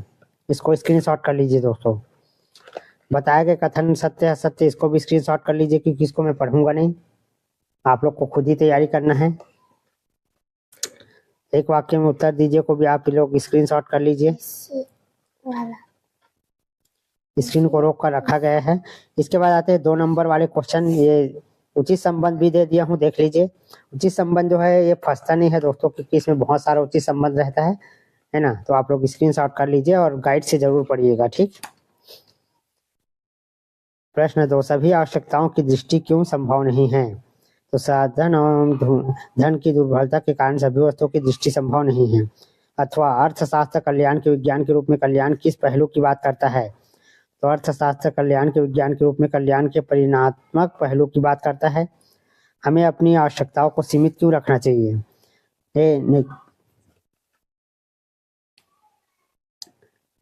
तो इसका कारण है 2 विशेषता लिखना है, आवश्यकता की 2 विशेषताएं लिखिए। इसके बाद गैर आर्थिक आवश्यकताओं के 2 उदाहरण लिखना है। आर्थिक विकास का सरल अर्थ लिखिए। तो आर्थिक विकास की प्रक्रिया में अर्थव्यवस्था की वास्तविक राष्ट्रीय आय में दीर्घकालिक वृद्धि होती है। अथवा पूंजी की परिभाषा लिखो। तो अर्थशास्त्र में पूंजी से मतलब होता है सभी वस्तुओं से है जिसे हम बेचकर धन प्राप्त कर सके, उन सभी चीजों को पूंजी कहा जाता है। अर्थव्यवस्था की 3 केंद्रीय समस्या का नाम लिखना है। क्या उत्पादन किया जाए, कैसे उत्पादन किया जाए, किसके लिए उत्पादन किया जाए। मिश्रित अर्थव्यवस्था का अर्थ लिखना है। तो यह ऐसी अर्थव्यवस्था है जिसमें समाज के सभी वर्गों के आर्थिक कल्याण के लिए सार्वजनिक और निजी क्षेत्र को विशिष्ट भूमिकाएं देनी होती है। बाजार अर्थव्यवस्था में वस्तु और सेवाओं का उत्पादन किसके लिए होता है। अथवा आर्थिक विकास को प्रभावित करने वाले गैर आर्थिक कारक क्या है। इसके बाद है आर्थिक विकास के निर्धारकों के आर्थिक कारण दीजिए। प्रश्न 5वां है आपूर्ति की परिभाषा लिखना है। तो आपूर्ति से अर्थ वस्तु की उस मात्रा से जो विक्रेता प्रति इकरारनामा समय में विभिन्न कीमतों पर बेचने को तत्पर रहता है। राशनिंग का मतलब क्या होता है? प्रति व्यक्ति को जो दिया जाता है कोटा, उसको राशनिंग कहते हैं। स्थानापन्न वस्तु और पूरक वस्तु में भेद। संतुलन कीमत से आप क्या समझते हैं? भारत में एकाधिकार के 2 उदाहरण दीजिए। समर्थन कीमत का अर्थ लिखिए। प्रश्न 6वां है बीमा क्या है, पॉलिसी किसे कहते हैं। तो बीमा किसी व्यक्ति को हुई हानि की क्षतिपूर्ति का अनुबंध होता है, और पॉलिसी जो दस्तावेज होता है उसको हम लोग पॉलिसी कहते हैं। वस्तु विनिमय प्रणाली का परिभाषा लिखना है। करेंसी नोट का अर्थ लिखना है। बचत की परिभाषा देना है। सभी आय पर कुछ भाग तो उपभोग में खर्च हो जाते हैं, इसके बाद जो बच जाता है वो बचत कहलाता है। आंकड़ों के विश्लेषण से आप क्या समझते हैं? द्वितीयक आंकड़ा क्या है। प्रश्न 8 है निम्न आंकड़ों से समांतर माध्य ज्ञात कीजिए। तो क्या करेंगे, जो जितने भी अंक दिए हैं उसको जोड़ना है और टोटल से भाग कर देना। तो 7 पंचे 35, 5 आंसर आएगा इसमें। आंकड़ों की परिभाषा देना है। एक वचन में सांख्यिकी की क्या परिभाषा है। दोपहर का भोजन का एक लाभ लिखिए। आर्थिक समृद्धि की परिभाषा लिखिए। जमाखोरी का अर्थ क्या होता है। जमाखोरी में वस्तुओं को कृत्रिम रूप से जो है गुप्त रूप से भंडारण किया जाता है, जिसको जमाखोरी कहते हैं। अकाल का अर्थ है जब देश में लोग भूखमरी की हालात उत्पन्न हो जाता है, उसे अकाल कहते हैं। स्वतंत्रता के समय भारतीय अर्थव्यवस्था कैसी थी। प्रति व्यक्ति आय की परिभाषा दीजिए। प्रश्नों को ध्यान से देखिए, क्योंकि आप लोग एक भी प्रश्न मिस करेंगे तो और वो परीक्षा में आ जाएगा, फिर आप ही लोग बोलेंगे सर आप जो बताए थे नहीं आए थे। इसलिए आप लोग वीडियो को पूरा प्रश्नों को देखिए, स्क्रीनशॉट पेन कॉपी लेकर बैठिए, लिखिए। भारत सरकार ने नियोजन क्यों अपनाया है। अथवा गरीबी रेखा क्या होता है। तो गरीबी रेखा के नीचे वे व्यक्ति आते हैं जो अपनी सामान्य आवश्यकताओं की पूर्ति नहीं कर पाते। प्रदूषक क्या होता है, जो प्रदूषण फैलाते हैं ऐसे पदार्थों को प्रदूषक कहते हैं। नवीनीकरण तथा गैर नवीनीकरण संसाधन के उदाहरण दीजिए। वायु प्रदूषण के 2 स्रोत लिखना है। कोई विदेशी एजेंसी भारत में अपना माल कैसे बेचेगी। उपभोक्ता अदालत में शिकायत कब की जा सकती है। एक उपभोक्ता की शिकायत के संबंध में न्याय में देरी के 2 कारण लिखे। प्रश्न 13 है उपभोक्ता किसे कहते हैं। इसका अथवा है ध्वनि प्रदूषण से आप क्या समझते हैं। धारणीय विकास से आपका क्या अभिप्राय है। प्रश्न 14 है वस्तु और सेवा के 3 लक्षण या विशेषता लिखना है। तो यह बहुत इंपॉर्टेंट क्वेश्चन है दोस्तों। ये अंतर भी आता है, दोनों का वही है, 3 अंतर लिखिए या विशेषता लिखिए, तो इसी को लिखना है आपको, ठीक है।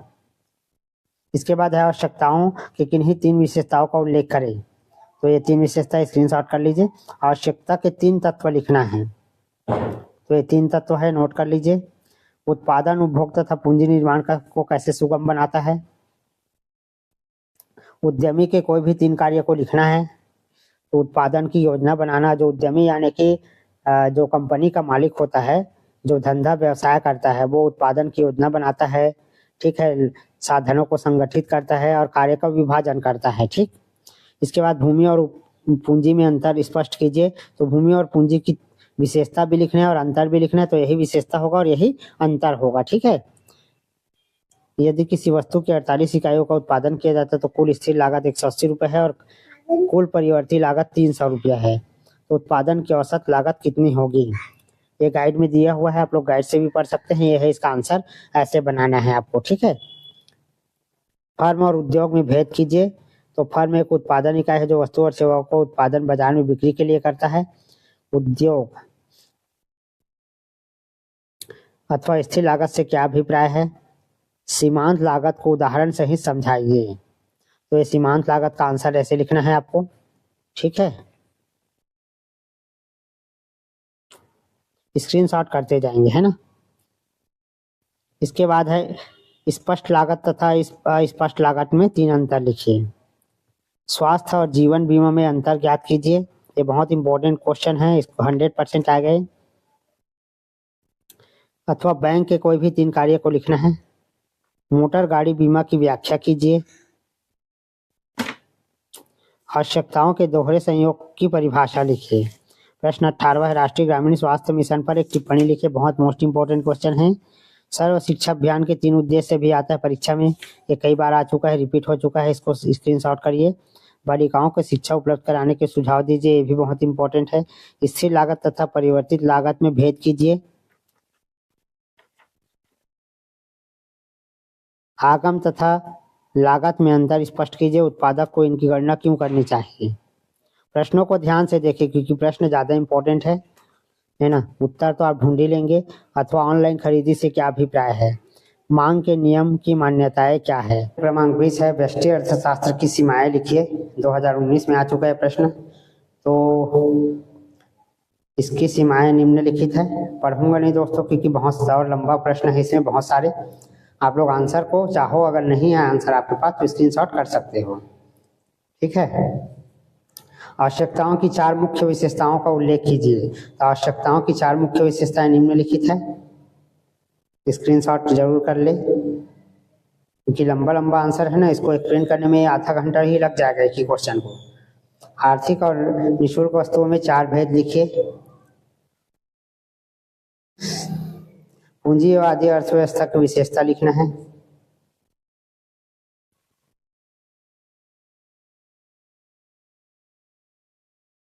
श्रम की विशेषता लिखना है।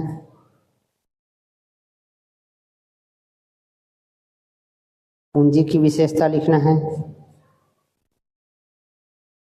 इसके बाद है भूमि की व्याख्या कीजिए। 2021 में आ चुका है प्रश्न।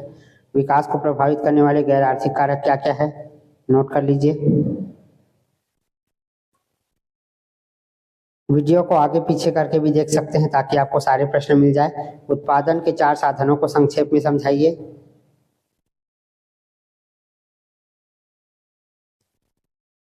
इसके बाद है प्रश्न 22, वस्तु विनिमय प्रणाली के मुख्य दोष क्या क्या है लिखिए। तो निम्नलिखित है, नोट कर लो। साख क्या है, बैंक साख का सृजन कैसे करता है। बैंकिंग क्षेत्र के लिए है, बैंकिंग के बारे में लिखना है, ठीक, नोट कर लीजिए। बीमे की मुख्य समस्याएं लिखिए। तो बीमे की मुख्य समस्या निम्नलिखित है। केंद्रीय बैंक और व्यापारिक बैंक में अंतर लिखना है। रिजर्व बैंक ऑफ इंडिया के कार्य लिखिए। निम्न आंकड़ों के से समांतर माध्य ज्ञात करना है। तो ये आंकड़ा दिया हुआ है, आपके पुस्तक में भी है। ऐसे एक चार्ट बना लेंगे और इसको फिर सॉल्व करना है, सबको जोड़ना है और भाग करना है, ठीक है। प्राथमिक समांक और द्वितीयक समांक में अंतर लिखना है।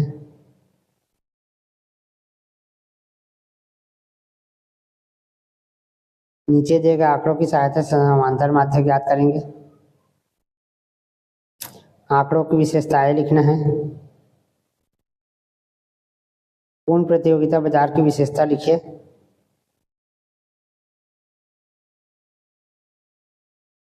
थोक बाजार और फुटकर बाजार में 5 अंतर लिखना है।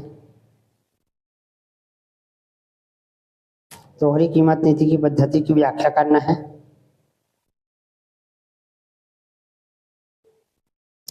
किसी वस्तु की व्यक्तिगत आपूर्ति को प्रभावित करने वाले कोई भी 5 कारक लिखना है।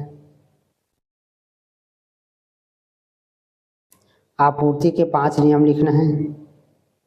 सार्वजनिक वितरण प्रणाली क्या है, इनके आवश्यक तत्वों को संक्षेप में समझाइए।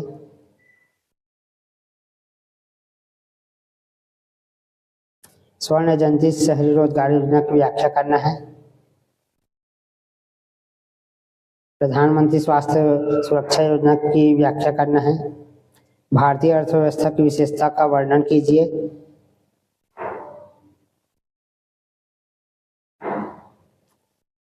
द्वितीयक क्षेत्र की भूमिका तथा महत्व लिखिए।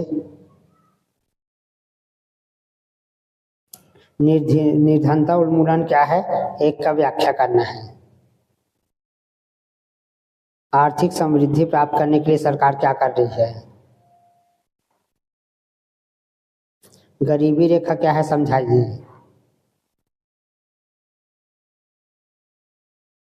पूर्ण प्रतियोगिता की विशेषता को लिखना है। इसके बाद है मांग आधिक्य किसे कहते हैं। व्यक्तिगत मांग के निर्धारकों की संक्षेप में व्याख्या करना है।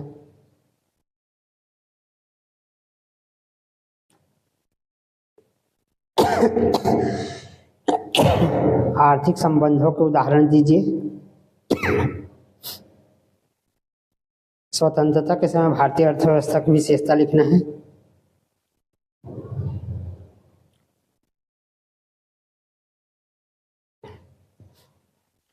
अंग्रेजी शासनकाल में पड़े अकालों का वर्णन करना है।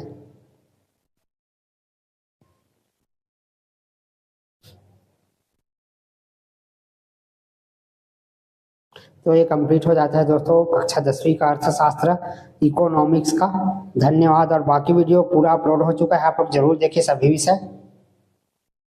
हाय डियर फ्रेंड्स, जॉइनिंग क्लासेस में स्वागत है। छत्तीसगढ़ राज्य ओपन स्कूल के इम्पोर्टेंट क्वेश्चन कक्षा 10वीं का अर्थशास्त्र का है दोस्तों। यदि आप बहुत अच्छे से तैयारी करना चाहते हैं, यदि आप कहीं काम करते होंगे और ओपन परीक्षा दिला रहे होंगे, किसी कारणवश आप तैयारी नहीं कर पा रहे हैं, तो ये वीडियो आपके लिए बहुत इंपॉर्टेंट है और बहुत अच्छा साबित होने वाला है। ये हिंदी मीडियम के लिए है, मैं हिंदी इंग्लिश दोनों मीडियम के लिए बनाता हूँ दोस्तों। यदि आपका कोई फ्रेंड होंगे तो ज़रूर बता दें कि इंग्लिश मीडियम में भी वीडियो अब अवेलेबल है। तो देखिए, मैंने इस पिछले 5 सालों के रिकॉर्ड को उठाकर 17, 18, 19, 20 और साथ में कुछ और अदर इम्पोर्टेंट क्वेश्चन, सही विकल्प, खाली स्थान, सही गलत, ये टोटल 20 अंक के आते हैं दोस्तों, है ना। यदि आप अच्छे से तैयारी करते हैं तो आपके 20 अंक की तैयारी ऐसी हो जाती है। मैंने मॉडल क्वेश्चन पेपर भी इसमें अपलोड करके रखा हुआ है, आप चाहो तो इसका लिंक आपको मिल जाएगा, है ना। तो आइए शुरू करते हैं, है ना। देखिए दोस्तों, वीडियो को ध्यान से सुनेंगे। यदि आप जिस समय खाली रहते हैं उस समय आराम से ईयरफोन लगाकर यदि सुनते हैं तो आपकी पेपर की तैयारी बहुत अच्छे से होगी। मेरे चैनल से जुड़ जाइए, मैं आपकी तैयारी अवश्य कराऊंगा। पहला प्रश्न है, सही विकल्प चुनकर लिखना है। मानवीय आवश्यकताएं हैं सीमित असीमित, तो आंसर है दोस्तों असीमित। ठीक है, मैंने रेड कलर में अलग से दिखा दिया आंसर ताकि आपको अलग से दिखाई दे। प्रश्न दूसरा है, इनमें से किसको वस्तु माना जा सकता है। तो देखिए, कार है, मोबाइल फोन है, परिवहन है, जूते ठीक करना है। तो देखिए दोस्तों, कार को हम वस्तु ऑब्जेक्ट मान सकते हैं। इसके बाद प्रश्न तीसरा है, आर्थिक वस्तुएं वे वस्तुएं हैं जो दुर्लभ होता है, जिनकी कीमत हो, जो दुर्लभ और कीमत दोनों हों। यहाँ पर सी वाला आंसर सही है, जो दुर्लभ होता है, जिनकी कीमत। आर्थिक वस्तुएं क्या होती है, जिससे धन की प्राप्ति होती है। ठीक है, तो जो दुर्लभ होगा और जिनकी कीमत होगा उसी में हमको पैसा प्राप्त होगा। इसके बाद नेक्स्ट क्वेश्चन है, एकल व्यक्ति के स्वामित्व में उत्पादन इकाई कहलाती है? तो यहाँ पर साझेदारी, एक निजी कंपनी, एकल स्वामित्व, एकल सार्वजनिक उत्पादन इकाई। तो यहाँ पर उत्तर सी होगा दोस्तों, एकल स्वामित्व। ठीक है। इसके बाद नेक्स्ट क्वेश्चन है 5वां, एक निजी कंपनी में स्वामित्व की न्यूनतम संख्या क्या होती है? तो यहाँ पर आंसर आएगा फ्रेंड्स 2 होती है। इसके बाद नेक्स्ट क्वेश्चन है 6वां, इनमें से कौन सी वस्तुओं की विशेषताएं हैं, यानी हम वस्तु किसे कहते हैं? तो पहला है वस्तुओं को देखा छुआ जा सकता है, वस्तुओं का हस्तांतरण नहीं होता, वस्तुओं के उत्पादन और उपभोग में समय अंतराल नहीं होता। तो वस्तु किसे कहते हैं? जिसको हम देख सकते हैं और ऐसे टच स्पर्श कर सकते हैं। यदि आप ध्यान से सुन रहे होंगे तो आपको जरूर क्वेश्चन आंसर याद हो जाएंगे दोस्तों, है ना। ज़्यादा आपको पढ़ने की आवश्यकता नहीं है। मेरे चैनल में बहुत सारे ऐसे वीडियो हैं जिसको आप देख कर, सिर्फ सुन कर बस बहुत अच्छे से पेपर की तैयारी कर सकते हैं, क्योंकि मैं बहुत अच्छे से उसको एक्सप्लेन किया हूँ। वस्तुओं, इसके बाद है 7वां, अर्थव्यवस्था की केंद्रीय समस्याएं उत्पन्न होती है क्योंकि बाजार में अनेक वस्तुओं का विक्रय होता है। दूसरा है सरकार में अनेक वस्तुओं का विक्रय होता है। श्रम की कमी, आवश्यकता की बहुतायत तथा संसाधन की दुर्लभता। तो डी वाला आएगा दोस्तों, आवश्यकता की बहुतायत तथा संसाधनों की दुर्लभता। ठीक है। इसके बाद क्वेश्चन नंबर 8 है, एक साझेदारी में साझेदारों की अधिकतम संख्या कितनी होती है? साझेदारी यानी पार्टनरशिप होता है। जब हम बिजनेस स्टार्ट करते हैं तो 2-3 लोग मिलकर एक व्यवसाय जो है स्टार्ट करते हैं दोस्तों, है ना। तो यहाँ पर इसका सही आंसर आएगा, साझेदारों की अधिकतम संख्या कितनी होनी चाहिए, कितने लोग पार्टनरशिप कर सकते हैं? 20 लोग, याद रख लेंगे, 20 आंसर इसमें आएगा। इसके बाद क्वेश्चन 9 है, किसी दी गई कीमत पर वस्तु की मांग की मात्रा उसकी आपूर्ति की मात्रा से अधिक है तो क्या होती है? कीमत बढ़ने लगती है। ठीक है। इसके बाद नेक्स्ट क्वेश्चन 10 है, देश के मुद्रा तथा संग्रह में क्या शामिल होते हैं? क्वेश्चन 10 है, देश के मुद्रा संग्रह में क्या शामिल होता है? जनता और बैंकों के पास करेंसी नोट और सिक्के, वाणिज्य बैंकों के पास मांग जमाएं, केंद्रीय बैंक के पास वाणिज्यिक बैंक की जमाएं, उपरोक्त सभी। तो देश के मुद्रा संग्रह में सभी शामिल होता है। ठीक है। आगे बढ़ते हैं, रिक्त स्थान की पूर्ति करें। समाजवादी अर्थव्यवस्था खाली स्थान अर्थव्यवस्था है, तो इसमें आएगा केंद्रीय नियोजित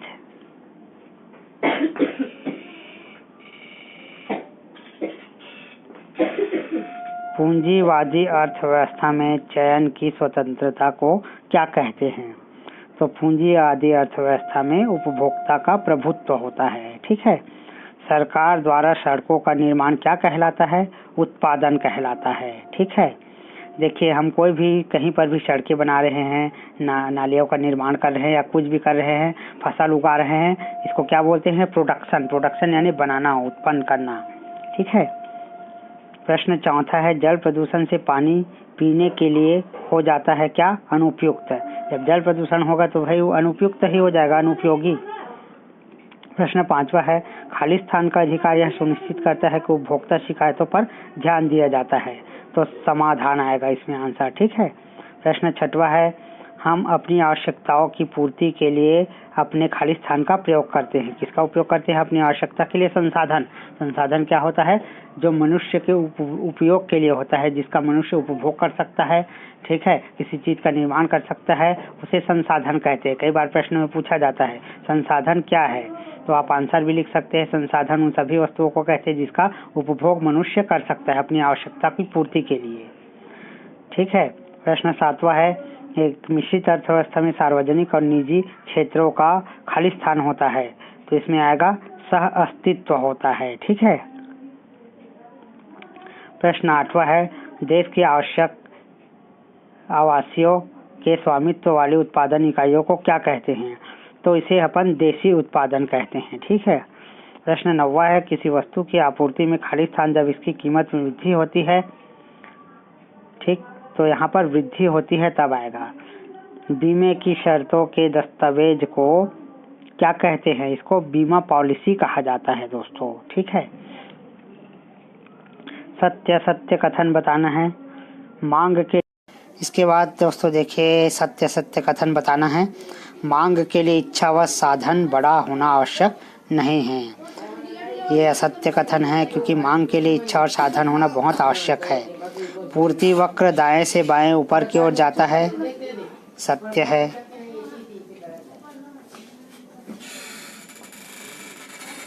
वस्तु की कीमत होने से इसकी मांग में वृद्धि हो जाती है, सत्य है। वस्तु की कीमत कम होने पर इसकी मांग में वृद्धि होती है।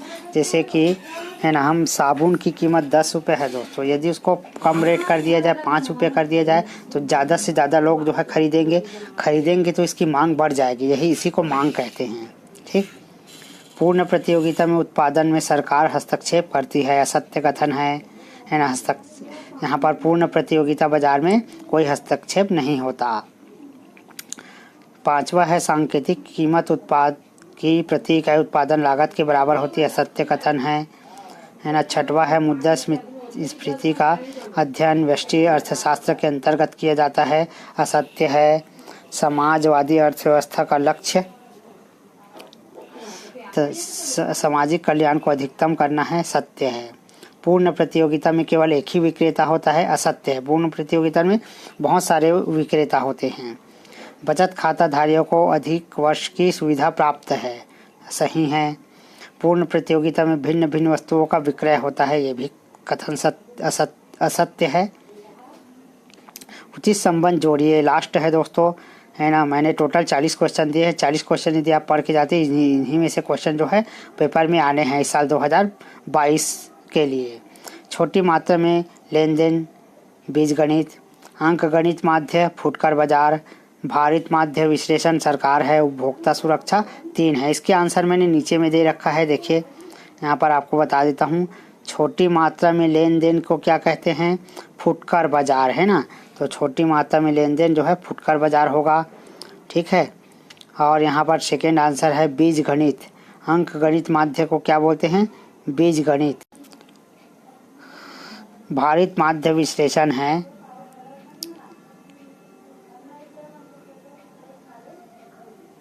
महत्वानुसार, ठीक है। और इसके बाद उपभोक्ता सुरक्षा क्या है, सरकार करती है। और उसके बाद प्रदूषण के कितने प्रकार होते हैं, 3, ठीक। इसके सारे आंसर है, स्क्रीनशॉट करके रख सकते हैं, है ना। इसकी कॉपी चाहिए तो व्हाट्सएप ग्रुप से ज्वाइन हो जाइए, उससे आपको कॉपी मिल जाएगी। इसकी जो प्रिंट आउट है वो। उचित संबंध जोड़िए, फिर से उचित संबंध 10 नंबर का है, 5 नंबर का। जापान की करेंसी को क्या बोलते हैं, येन, ये आखिरी वाला आएगा। येन सामने आंसर भी है, आप देख सकते हैं। देश का केंद्रीय बैंक कौन है, भारतीय रिजर्व बैंक है। सरकारी बैंक में क्या आएगा, कृषि ग्रामीण बैंक है। विश्लेषण में क्या आता है, माध्य, माध्यिका, बहुलक, समांतर माध्य, आखिरी वाला। इसको करके दिखा देता हूँ ताकि आपको जल्दी याद हो कि जापान की करेंसी में क्या आएगा, येन आएगा, ठीक है। देश का केंद्रीय बैंक कौन है, भारतीय रिजर्व बैंक, ये वाला। सरकारी बैंक किसको कहते हैं, कृषि, ये वाला को, ठीक है। और विश्लेषण क्या होता है, ये वाला, सीधा सीधा। केंद्रीय प्रवृत्ति की माप क्या होता है, समांतर माध्य। तो इस प्रकार डियर फ्रेंड्स आपके इकोनॉमिक्स अर्थशास्त्र के 40 क्वेश्चन जो है मैंने सॉल्व कर दिए। इन 40 क्वेश्चन को यदि आप अच्छे से पढ़ के जाते हैं, स्टडी करके जाते हैं, तो इनमें से बिल्कुल प्रश्न जो है इस साल फंसेंगे दोस्तों, आएंगे। बोर्ड परीक्षा कक्षा 10वीं इकोनॉमिक्स का है अर्थशास्त्र। इसका इंग्लिश मीडियम में भी मैं अभी जस्ट वीडियो अपलोड करने वाला हूँ, ये हिंदी मीडियम के लिए। अदर सब्जेक्ट के सारे विषय के क्वेश्चन पेपर जो है अपलोड हो चुके हैं, जरूर देखिएगा। धन्यवाद।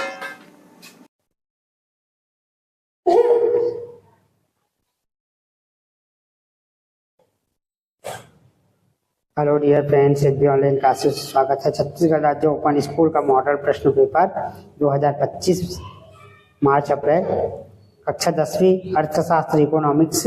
2 दिन बचा हुआ है पेपर में। पीडीएफ बनाने में बहुत समय लग जाता है, आंसर क्वेश्चन ढूंढना पड़ता है, लिखना पड़ता है, टाइप करना पड़ता है, इसलिए लेट हो गया। तो आइए शुरू करते हैं। इनमें से कौन सी वस्तु को कहा जाता है, कार, मोबाइल फोन, यात्रियों का परिवहन, तो कार आएगा। निम्नलिखित में से कौन सा भूमि की विशेषता नहीं है, तो गतिशील आएगा। मांग की परिभाषा का एक घटक है समयावधि। बाजार के प्रकार है उपरोक्त सभी। भारतीय करेंसी कहलाती है रुपया। जब उपभोक्ता मनचाही वस्तु चुनता है तो उससे क्या का अधिकार कहते हैं? चयन का। भोपाल में एक बड़ी दुर्घटना गैस के रिसने से हुई। उद्योगों को कच्चा माल खाली स्थान से प्राप्त होता है। कृषि से आंकड़ों आएगा। 5वां में मुद्रा आएगा। निम्न में से कथन सत्य है? सत्य है। मुद्रास्फीति का अध्ययन असत्य है। दूसरा है संतुलित कीमत में वस्तु की मांग तथा आपूर्ति की मात्रा बराबर नहीं होती। असत्य। तीसरा है वस्तु और सेवा का उपयोग मानवीय आवश्यकताओं की दृष्टि में सहायक है। सत्य। चौथा है वस्तु की मांग को प्रभावित नहीं करती। असत्य है। पूर्ण प्रतियोगिता में केवल एक विक्रेता होता है। सत्य। एक वाक्य में उत्तर देना है। सार्वभौमिक स्वास्थ्य बीमा योजना का प्रारंभ हुआ 17 नवंबर 23। सिक्के कौन जारी करता है? भारत सरकार। स्थानीय बाजार में प्राप्त होने वाले पदार्थों के नाम दूध और फल। उत्पादन निकाय के व्यवस्थापक को क्या कहते हैं? उद्यमी। फिर से सही विकल्प है। आवश्यकताएं और इच्छाएं होती है असमान। भारतीय रेलवे क्या है? सार्वजनिक इकाई है। आपूर्ति का नियम लागू नहीं होता कृषि उत्पादन पर। भारत में कीमत वृद्धि का कारण उपरोक्त सभी है। नौकरी पेशा मध्यम और निम्न आय वर्ग के व्यक्ति कौन से खाता खोलते हैं? बचत। खाली स्थान है, स्क्रीनशॉट कर लीजिए। मैं इसको पढ़ूंगा नहीं, आगे बढ़ते जाएंगे अपन। बताइए निम्न कथन सत्य है? सत्य। स्क्रीनशॉट कर लीजिए। एक वाक्य में उत्तर देना है। संसाधन क्या होते हैं? दुर्लभ या सीमित। गिफिन वस्तुएं किसे कहते हैं? सीपीए का पूरा नाम क्या है? उचित संबंध जोड़िए।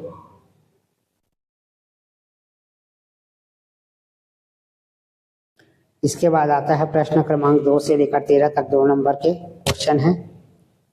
उत्पादक वस्तु की परिभाषा लिखिए। उत्पादक वस्तु ऐसी वस्तु होती है जो दूसरी वस्तुओं के उत्पादन में सहयोग होती है। गेहूं के उत्पादन में प्रयोग किए जाने वाले संसाधन के नाम लिखिए।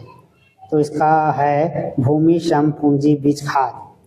हमें अपनी आवश्यकताओं को सीमित क्यों रखना चाहिए? अथवा किसी वस्तु को पाने की लालसा को क्या कहते हैं? तो वस्तु को पाने की लालसा को इच्छा कहते हैं। गैर आर्थिक आवश्यकताओं के 2 उदाहरण लिखिए। प्रश्न 3 है विकास के स्तर के आधार पर अर्थव्यवस्थाओं के 2 वर्ग कौन से हैं? पूंजी की परिभाषा लिखिए। अर्थव्यवस्था की 3 केंद्रीय समस्याओं के नाम लिखना है। इस अर्थव्यवस्था में समाज के सभी संसाधन पर सरकार का स्वामित्व नियंत्रण होता है। मिश्रित अर्थव्यवस्था से आप क्या समझते हैं? बाजार अर्थव्यवस्था में वस्तु और सेवाओं का उत्पादन किसके लिए होता है? आर्थिक विकास को प्रभावित करने वाले गैर आर्थिक कारक क्या है? आर्थिक विकास के निर्धारकों के आर्थिक महत्व दीजिए। आपूर्ति की परिभाषा में सम्मिलित किए जाने वाले 3 तत्वों के नाम लिखिए।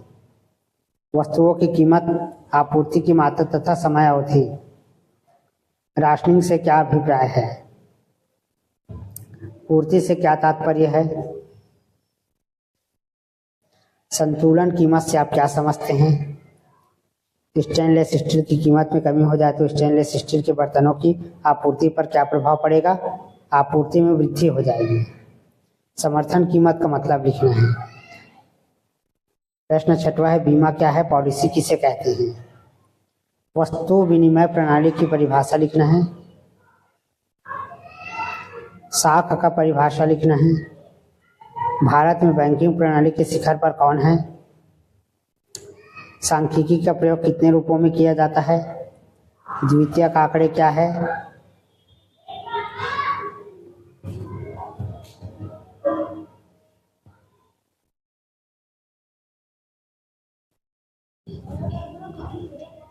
प्रश्न 6वां है निम्न आंकड़ों के समांतर माध्य ज्ञात कीजिए। तो समांतर माध्य ज्ञात करने का तरीका है सबको जोड़कर भाग करते हैं। ठीक है, आंकड़ों की परिभाषा दीजिए। एक वचन में सांख्यिकी का क्या अभिप्राय है? प्राथमिक आंकड़ों की परिभाषा दीजिए। प्रश्न 9 है दोपहर के भोजन का एक लाभ बताइए। आर्थिक समृद्धि की परिभाषा लिखना है।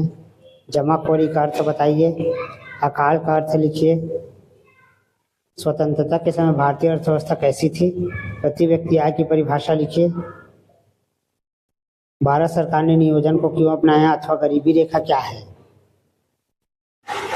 प्रदूषक क्या होता है? वायु प्रदूषण के स्रोत लिखिए। उपभोग की परिभाषा। उपभोक्ता अदालत में शिकायत कब की जा सकती है? प्रश्न 13 है, भारत में वस्तुओं का मानकीकरण करने वाले संस्थाओं का नाम बताइए अथवा उपभोक्ता किसे कहते हैं? ध्वनि प्रदूषण से क्या अभिप्राय है? धारणीय विकास से आप क्या समझते हैं? वस्तु और सेवाओं के 3 लक्षण विशेषताएं या दोनों में 3 अंतर लिखिए। अगर विशेषता या लक्षण आता है तो भी ये लिखना है और तीनों में अंतर आता है तो भी इसी को लिख देना है आपको। वस्तुओं के किन्हीं विशेषताओं का उल्लेख कीजिए। आवश्यकताओं के 3 तत्व लिखिए।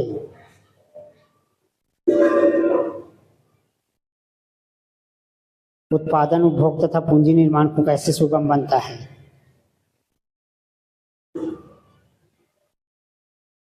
उद्यमी के 3 प्रमुख कार्य को लिखना है।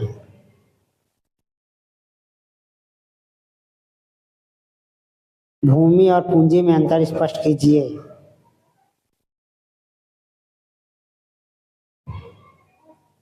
यदि किसी वस्तु की 48 इकाइयों का उत्पादन किया जाता है तो कुल स्थिर लागत 180 रुपये और कुल परिवर्ती लागत 300 है तो उत्पादन की औसत लागत कितनी होगी? तो ये फार्मूला है, इस फार्मूला से आपको सवाल को हल करना है।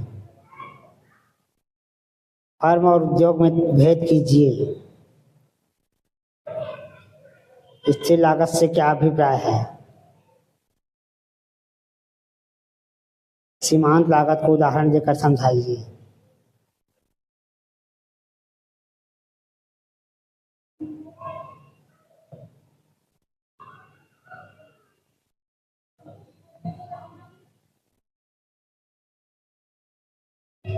स्पष्ट लागत तथा स्पष्ट लागत में 3 अंतर लिखना है। स्वास्थ्य और जीवन बीमा में अंतर बताइए।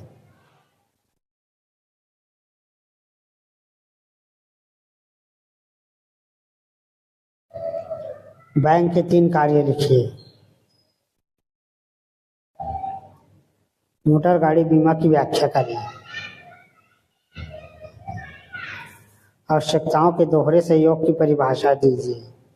राष्ट्रीय ग्रामीण स्वास्थ्य मिशन पर एक टिप्पणी लिखना है। प्रश्न 18वां, सर्व शिक्षा अभियान के 3 उद्देश्य बताइए। बालिकाओं को शिक्षा उपलब्ध कराने के सुझाव दीजिए। स्थिर लागत तथा परिवर्ती लागत में भेद कीजिए। आगम तथा लागत में अंतर स्पष्ट कीजिए।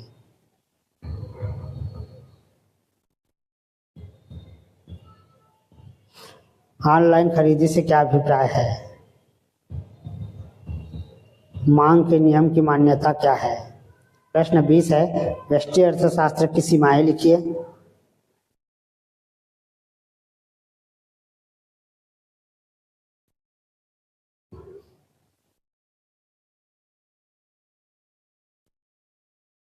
आवश्यकताओं की 4 मुख्य विशेषताओं का उल्लेख कीजिए।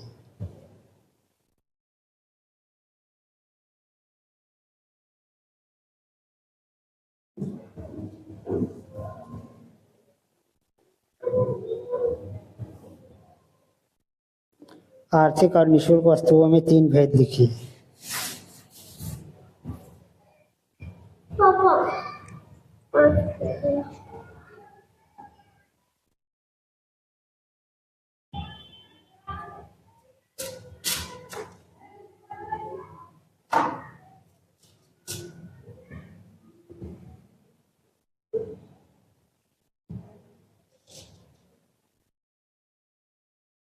इक्कीस है, पूंजीवादी अर्थव्यवस्था की विशेषता लिखना है।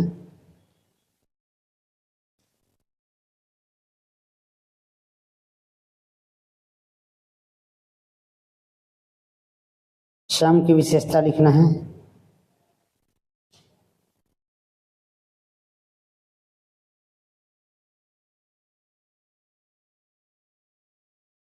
पूंजी की विशेषता लिखिए।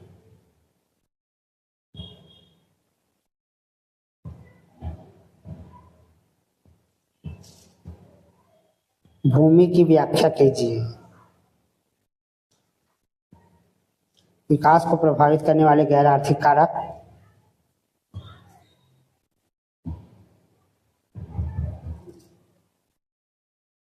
उत्पादन के 4 साधनों को संक्षेप में समझाइए।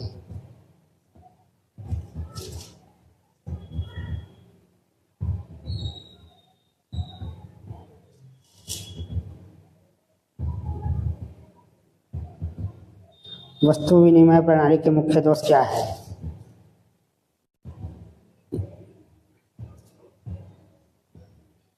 साख क्या है? बैंक साख का सृजन कैसे करता है?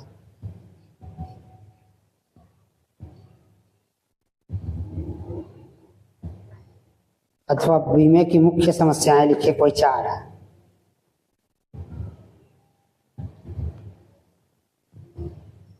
केंद्रीय बैंक और व्यापारिक बैंक में अंतर लिखिए।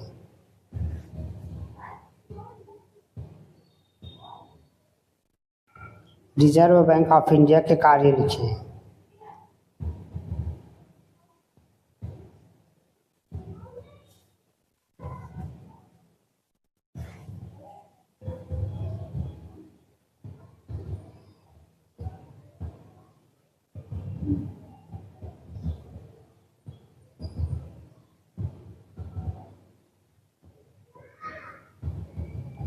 समांतर माध्य ज्ञात करना है। ये ऐसे सारणी बना लेंगे और फार्मूला में मान रखकर बनाना है। प्राथमिक समंक और द्वितीयक समंक में 4 अंतर है।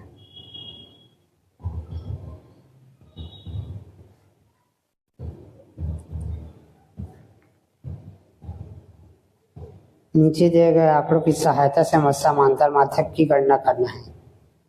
सवाल को अच्छे से देख लीजिए। आंकड़ों की विशेषता लिखना है।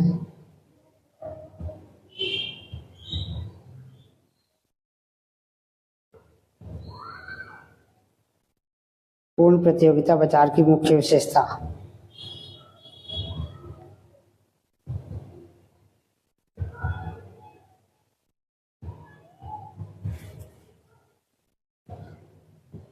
थोक बाजार और फुटकर बाजार में 5 अंतर है।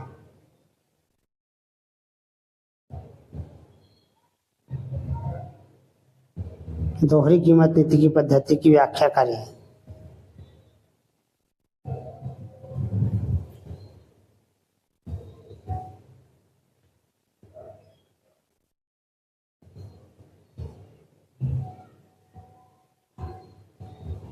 किसी वस्तु की व्यक्तिगत आपूर्ति को प्रभावित करने वाले कारकों की व्याख्या करें।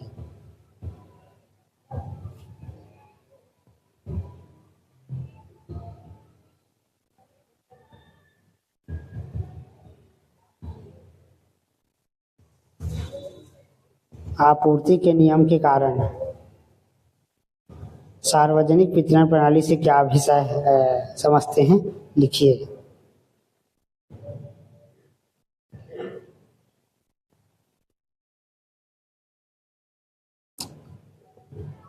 स्वर्ण जयंती शहरी रोजगार योजना की व्याख्या करें।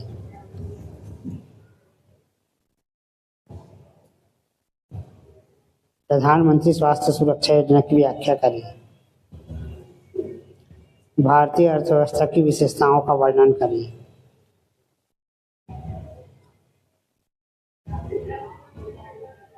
द्वितीय क्षेत्र की भूमिका तथा महत्व की व्याख्या करें।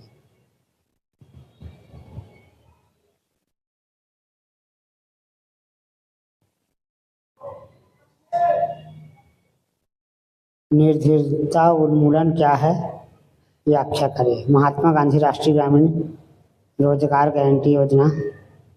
आर्थिक समृद्धि प्राप्त करने के लिए सरकार क्या कर रही है।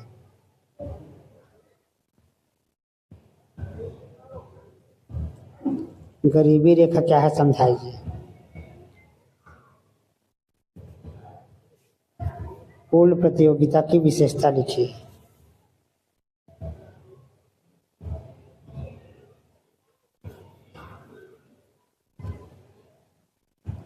मांग आधिक्य से आप क्या समझते हैं।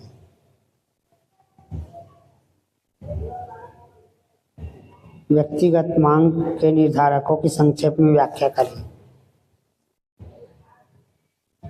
प्रतियोगिता के आधार पर बाजार को कितने भागों में बांटा गया है?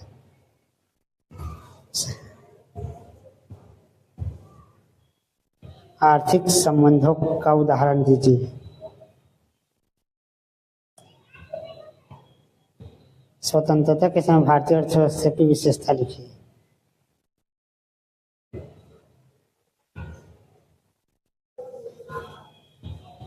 अंग्रेजी शासनकाल में पर्याकालों का संक्षिप्त विवरण।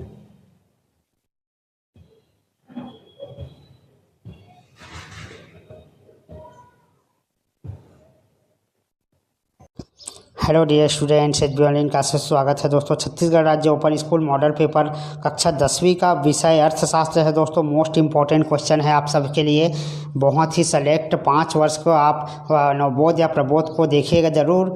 जो गाइड आप रखे हैं या पुस्तक रखे हैं उसमें आपको ये जो है ईयर वाइज आपको दिख जाएगा 17, 18, 19, 20, 21, 22। तो 4-5 साल के क्वेश्चन आंसर से बनाया गया है। तो इसमें से बहुत सारे क्वेश्चन जो है ना आएंगे दोस्तों। तो आप लोग को ज़रूर देखना। कक्षा 10वीं का अर्थशास्त्र हिंदी मीडियम, इसके जस्ट बाद आपको इंग्लिश मीडियम में मिलेगा। प्रश्न एक, सही विकल्प का चुनाव कीजिए। 5 नंबर का है, मानवीय आवश्यकताएं हैं। तो मानवीय आवश्यकताएं क्या है? असीमित होती है। रेड कलर वाला आंसर है, देख लीजिए। इनमें से किस किस वस्तु को वस्तु कहा जाता है? कार, मोबाइल फ़ोन, यात्रियों का परिवहन, जूते ठीक करना। तो यहाँ पर कार और मोबाइल फ़ोन दोनों ही वस्तु कहलाएगा। आर्थिक वस्तुएं वे वस्तुएं हैं जो दुर्लभ हो, जिनकी कीमत हो। तो आर्थिक वस्तुएं किसे कहते हैं? जिनकी कीमत हो। ठीक है। एक व्यक्ति के स्वामित्व में उत्पादन की इकाई कहलाती है एकल स्वामित्व। तो सी सही आंसर है, एकल स्वामित्व। एक निजी कंपनी में स्वामित्व की न्यूनतम संख्या कितनी होती है? 10 होती है। रिक्त स्थान की पूर्ति करे। समाजवादी अर्थव्यवस्थाएं क्या खाली स्थान अर्थव्यवस्थाएं हैं? तो केंद्रीय नियोजित आएगा। पूंजीवादी अर्थव्यवस्था में चयन की स्वतंत्रता को क्या कहते हैं? उपभोक्ता का प्रभुत्व। सड़क द्वारा सड़कों का निर्माण क्या कहलाता है? उत्पादन। जल प्रदूषण से पानी पीने के लिए खाली स्थान हो जाता है अनुपयुक्त। खाली स्थान का अधिकार यह सुनिश्चित करता है कि उपभोक्ता शिकायतों पर ध्यान दिया जाता है। समाधान। सत्य सत्य कथन लिखिए। मांग के लिए इच्छा और साधन बड़ा होना आवश्यक नहीं है, असत्य कथन है। पूर्ति वक्र दाएं से बाएं की ओर जाता है, ये सत्य कथन है। नीचे देखो आंसर लिख दिया हूँ। वस्तु की कीमत होने से उसकी मांग में वृद्धि हो जाती है, सत्य है। पूर्ण प्रतियोगिता में उत्पादन सरकार हस्तक्षेप करती है, असत्य है। सांकेतिक कीमत उत्पाद की प्रति इकाई उत्पादन लागत के बराबर होता है, असत्य है। उचित संबंध बनाइए। तो यहाँ पर देखिए मैं बना के दिखा देता हूँ। यहाँ पर जापान की करेंसी को येन कहते हैं। ठीक है। देश का केंद्रीय बैंक कौन है? रिजर्व बैंक है। सरकारी बैंक क्या है? कृषि ग्रामीण बैंक है। विश्लेषण क्या होता है ना? विश्लेषण ये चौथा का है। केंद्रीय प्रवृत्ति की माप को क्या कहते हैं? समांतर माध्य।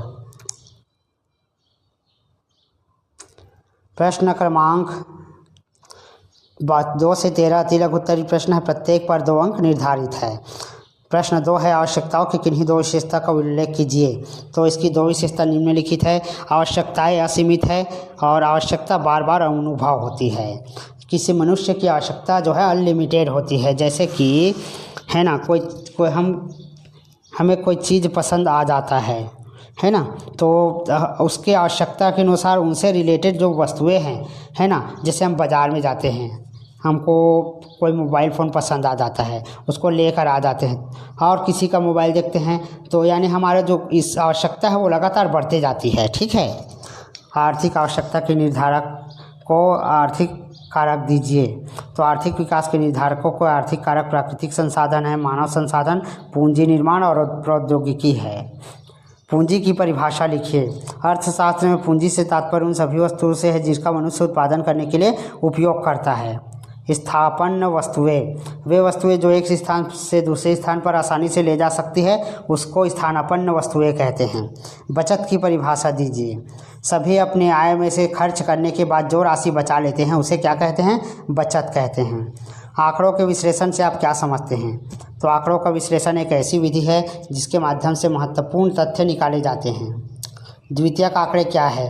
द्वितीयक आंकड़े वे आंकड़े हैं जो किसी अन्य व्यक्ति पहले ही एकत्रित किए जा चुके हैं और जिन्हें अनुसंधान करता और अनुसंधान के लिए प्रयोग करता है। अकाल का अर्थ लिखिए। अकाल से अभिप्राय भोजन की कमी की स्थिति। जब हमारे देश में, हमारे राज्य में, हमारे आसपास के एरिया में जब खाने पीने की कमी हो जाए तब उसको हम बोलते हैं अकाल पड़ जाना। सर्व शिक्षा अभियान के 3 उद्देश्य लिखिए। तो सर्व शिक्षा अभियान के 3 उद्देश्य निम्नलिखित है। विद्यालय में सभी बच्चों का नामांकन होना चाहिए, शिक्षा गारंटी का निर्माण होना चाहिए, विद्यालय के कैंप में वापस सरकार करना चाहिए। विदेशी व्यापार का एक लाभ बताइए। विदेशी व्यापार से विशिष्टीकरण और वस्तुओं का कुशलता से उत्पादन होता है। पर्यावरण के 2 प्रमुख घटक के नाम लिखिए। तो जैविक तत्व और अजैविक तत्व। उपभोक्ता अदालत में शिकायत कब की जा सकती है? तो 2 वर्ष के अंदर की जा सकती है। प्रश्न 14 से 19 तक 3 नंबर के सवाल है दोस्तों। तो 14 इच्छाओं को आवश्यकता में बदलने के 2 उदाहरण लिखिए। तो इच्छाओं को वस्त्र, कंप्यूटर आदि की चाह अभिलाषा कहलाती है। यदि इन सभी वस्तुओं को प्राप्त करना हो तो संसाधन जरूरी है।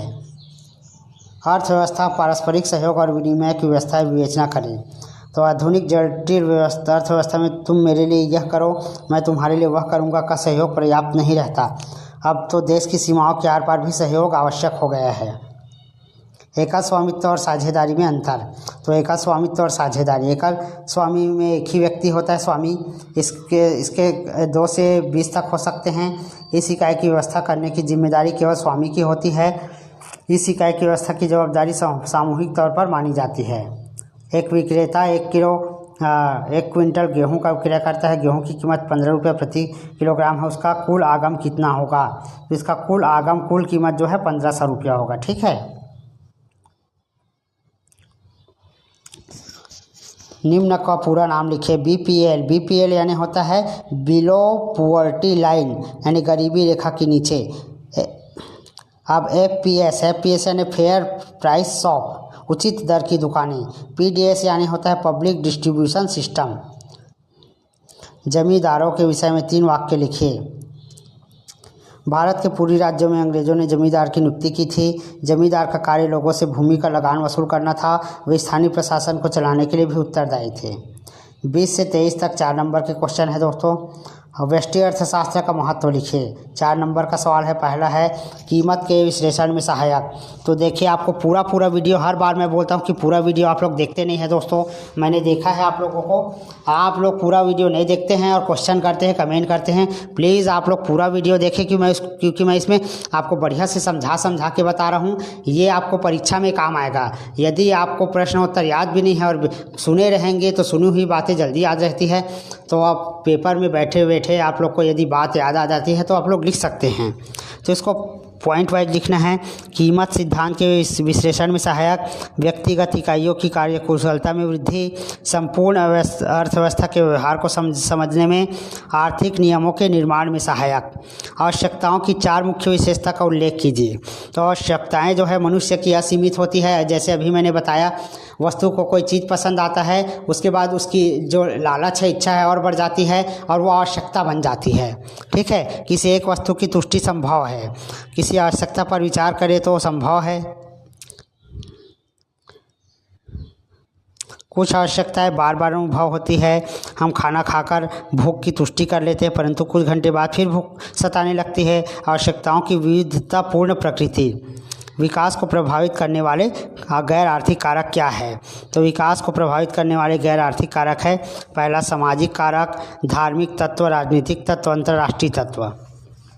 समाज की अपनी कुछ परंपराएं, प्रथाएं, मनोवृत्तियाँ, रीति रिवाज आदि है जो मनुष्य को उन्हें पालन करने के लिए बाध्य करते हैं।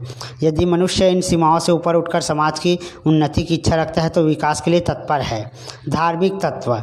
धार्मिक भावनाएं रूढ़िवादिता और अंधविश्वास को जन्म देती है, जिसके परिणाम स्वरूप नवीनता का विरोध होता है। राजनीतिक तत्व और अंतर्राष्ट्रीय तत्व। प्रत्येक की एक उपयुक्त उदाहरण सहित केंद्रीय समस्याओं की व्याख्या कीजिए। तो केंद्रीय समस्या निम्नलिखित होती है दोस्तों, क्या उत्पादन किया जाए। अर्थव्यवस्था में सबसे साधन दुर्लभ है और उनके वैकल्पिक प्रयोग भी संभव है, अतः यह निर्णय कर पाना मुश्किल हो जाता है कि हम क्या उत्पादन मीन्स होता है प्रोडक्शन। जैसे कि कारखाने में कोई साबुन बनाने कारखाना है, अगरबत्ती बनाने कारखाना है, तो लोग पहले निर्धारित करते हैं कि हम कौन सा बिजनेस करें, कौन सा जो है प्रोडक्शन चालू करें, तो उसी को बोलते हैं क्या उत्पादन किया जाए। इसके बाद सेकंड होता है कैसे उत्पादन किया जाए। अब मूलभूत आवश्यकता जैसे साबुन बनाना है तो साबुन बनाने के लिए हमको क्या क्या चीज़ों की आवश्यकता पड़ेगी, ठीक है। तो ये इसमें क्या उत्पादन किया जाए ये समस्या हो जाती है। उत्पादन किसके लिए होगा, अब हम देखते हैं कि सबसे ज़्यादा प्रोडक्शन किसके लिए किया जाए, है ना, ठीक है। तो यहाँ पर कंपटीशन रहता है, जैसे साबुन बनाने वाली अनेक कंपनियाँ हैं, ठीक है। तो यहाँ पर उत्पादन किसके लिए होगा ये जो है तय करना मुश्किल हो जाता है। इसके बाद है साख क्या है, बैंक साख का सीजन कैसे होता है। तो साख को भुगतान करने के दावे के रूप में परिभाषित किया गया है, ठीक है। ऋण देना और ऋण देने के लिए कार्य द्वारा होता है। बैंक साख का सीजन बैंक जनता से जमा के रूप में मुद्रा स्वीकार करती है, सामान्य रूप से यह जनता को वापस करना पड़ता है, ठीक है। तो इसका नेक्स्ट क्वेश्चन दोस्तों अपन नेक्स्ट वीडियो में करेंगे, है ना। ये मैंने यहाँ पर साख क्या है, बैंक साख का सीजन कैसे होता है 22 तक का क्वेश्चन आपको करा दिया, इसके जस्ट बाद सेकेंड पार्ट में, तो वेट कीजिए।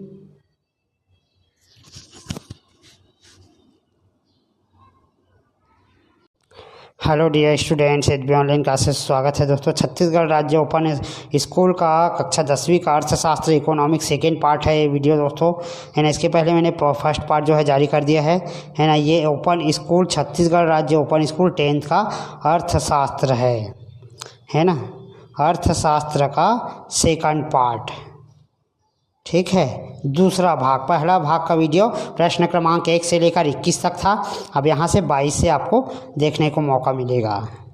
तो इसमें से आपको पूरा पढ़ाई करना है दोस्तों, पूरा रट डालना है। इसमें से बहुत सारे क्वेश्चन आने हैं क्योंकि 5 साल के रिकॉर्ड से मैंने इसको बनाया है। आप लोग प्रबोध नवबोध गाइड होगा तो उसमें से आप देख लेना, कई ठो क्वेश्चन में मैंने सन भी लिखा हुआ है। तो साख क्या है इसको मैंने पूर्व वीडियो में समझा दिया था दोस्तों, इसका अथवा बाकी था ये वाला। मुद्रा विनिमय का माध्यम है, समझाइए। तो मुद्रा जो है सबसे बड़ा विनिमय का माध्यम। विनिमय क्या होता है, एक दूसरे को आदान प्रदान करना। जैसे पहले के ज़माने में क्या होता था, हम किसी के घर से चावल लाते थे और वो हमको गेहूँ देता था, ठीक है। हम किसी के घर से चावल लाते थे तो हमको गुड़ या गन्ना देता था। तो इस प्रकार एक दूसरे से आदान प्रदान करना, ठीक है। आजकल हम जो है दुकान में जाते हैं, सामान खरीदते हैं, पैसा देते हैं, तो पैसा के बदले वो हमको सामान देता है, तो इसको विनिमय कहता है। देना और लेना, हम पैसे देते हैं वो हमको वापस देता है, ठीक है। तो वस्तु और सेवाओं का विनिमय जो है बहुत बड़ा माध्यम है दोस्तों, और मुद्रा विनिमय का माध्यम है। अभी मैंने जो उदाहरण आपको बताया उसको लिख भी सकते हो। हम एक दुकानदार के पास जाते हैं, बहुत सारे सामग्री खरीदते हैं, टीवी फ्रिज इत्यादि खरीद देते हैं, उसके हमको वो मिल जाता है, उसके बदले हम मुद्रा यानी पैसा देते हैं। यही जो है मुद्रा विनिमय का माध्यम है। अर्थशास्त्र में आंकड़ों का महत्व लिखिए। देखिए 2018 में आ चुका है अर्थशास्त्र में आंकड़ों के महत्व। आर्थिक नियोजन में तो साधारणतः जो है भविष्य की योजना बनाने के लिए पिछले वर्षों के आंकड़ों का प्रयोग किया जाता है, ठीक है। राष्ट्रीय आय के निर्धारण में तो यहाँ पर अपनी अर्थव्यवस्था की स्थिति जानने के लिए बहुत अन्य वस्तुओं के अतिरिक्त राष्ट्रीय आय भी ज्ञात करना जरूरी होता है। सरकारी नीतियों का नीचे दिए गए, इसके बाद यदि आप इसको बनाना चाहते हैं तो इसको बना सकते हैं। नीचे दिए गए आंकड़ों के समांतर माध्य ज्ञात कीजिए। तो समांतर माध्य ज्ञात करने के लिए क्या करते हैं, जब ऐसा सारणी दिया होता है तो दोनों का मल्टीप्लाई कर देते हैं। देखो ये जो 1 2 3 से लेकर 6 तक लिखा है, इसको लाइन से लिखना है, ये दोनों को गुना करना है।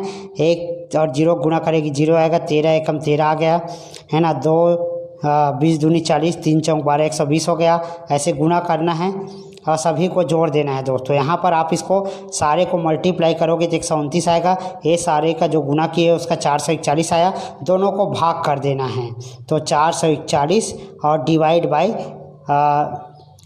134, तो इसको भाग करने पर आंसर जो है 3.29 आएगा। प्रश्न क्रमांक 24, से 5 नंबर के सवाल है। स्वर्ण जयंती शहरी रोजगार योजना की व्याख्या कीजिए। देखिए 2 अप्रैल 2019 के पेपर में आ चुका है, बहुत इंपॉर्टेंट क्वेश्चन है। स्वर्ण जयंती शहरी रोजगार योजना शहर में रहने वाले लोगों को रोजगार देने के लिए बनाया गया। इसे 1997 में लागू किया गया था।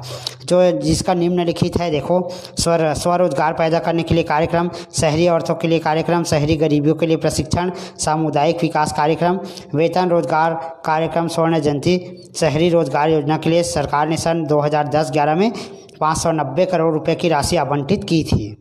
प्रधानमंत्री स्वास्थ्य सुरक्षा योजना की व्याख्या करें। तो PMSSY इस योजना का नाम है। सामान्य रूप से देश के विभिन्न अंश को आप अपने मन से भी लिख सकते हैं। विभिन्न भागों में सस्ती जो है सेवाएं, स्वास्थ्य सेवाएं उपलब्ध कराना, यानी गरीब लोगों को फ्री में निःशुल्क जो है इलाज देना, यही जो है प्रधानमंत्री सुरक्षा योजना का महत्व है दोस्तों। तो इसको आप और अच्छे से एक्सप्लेन करके लिख सकते हैं। एकाधिकार की विशेषताओं की व्याख्या कीजिए। तो एकाधिकार की निम्नलिखित विशेषताएं हैं। एक फर्म में, ऐसे बाजार में एकाधिकारी को एकमात्र उत्पादक होता है। वस्तु का कोई निकट स्थानापन्न न होना। तीसरा है कीमत निर्धारण। चौथा है नए फर्म के प्रवेश पर। पांचवा है अधिकतम लाभ। इसके अलावा इस प्रश्न को भी लिख सकते हैं। व्यक्तिगत मांग के निर्धारकों की संक्षेप में व्याख्या कीजिए। मैं हर वीडियो में बोलता हूं दोस्तों, आप लोग से रिक्वेस्ट कर रहा हूं पूरे वीडियो को देखना, क्योंकि परीक्षा का समय है। यदि आप घर में पढ़ाई करेंगे तो आपसे याद नहीं होगा, और यदि आपको अच्छे से तैयारी करना है तो वीडियो को 2-3 बार दिन में, है ना, 4-5 बार रिपीट कर करके सुनिए बढ़िया से, ईयरफोन लगा के। सच बता रहा हूँ, बहुत सारे क्वेश्चन याद हो जाएगा और आपका पेपर अच्छा बनेगा। वस्तु की कीमत। तो किसी वस्तु की मांग निर्धारण करने वाले एक वस्तु की अपनी कीमत होती है। वस्तु की कीमत बढ़ने से उसकी मांग घट जाती है। जैसे साबुन 10 रुपये मिलता है, अगर मैं उसको 20 रुपये में बेचूंगा तो बिकेगा नहीं, तो उसकी मांग जो है, मांग यानी कि जो डिमांड है वो कम हो जाएगी। ठीक है, वस्तु और उसी 10 रुपये की वस्तु को मैं 5 में बेचूंगा तो लोग दौड़े चले आएंगे, यानी वस्तु की मांग बढ़ जाएगी। संबंधित वस्तुओं की कीमत। जैसे चाय की कीमत वृद्धि होने पर उसकी प्रतिस्थापन वस्तु कॉफ़ी की मांग बढ़ जाती है।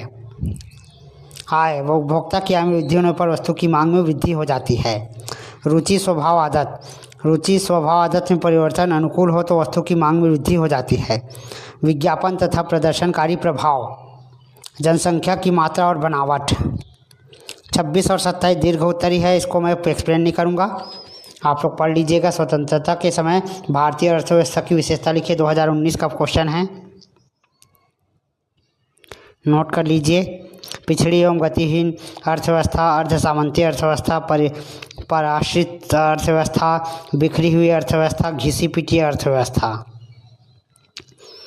भारतीय अर्थव्यवस्था की विशेषताओं का वर्णन कीजिए। भारतीय अर्थव्यवस्था की विशेषताएं। कृषि प्रधान अर्थव्यवस्था। भारतीय अर्थव्यवस्था कृषि प्रधान अर्थव्यवस्था है ना। नियोजित विकास है। जनसंख्या का भार है। तकनीकी का निम्न स्तर है। पूंजी निर्माण की दर है। बाजार आपूर्ति के 3 निर्धारकों की संक्षेप में व्याख्या कीजिए। तो 6 नंबर का सवाल है, वस्तु की कीमत, विक्रेता फर्मों की संख्या, संभावित भावी कीमत।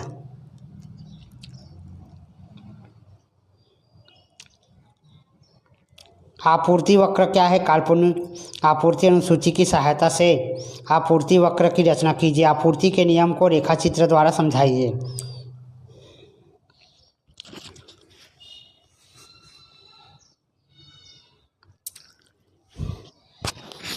तो देखिए, ऐसा एक टेबल बना देना है, और टेबल बनाने के बाद ये छोटा करके दिखा देता हूँ आपको। ये इस ड्राइंग को बना लेना है दोस्तों, है ना।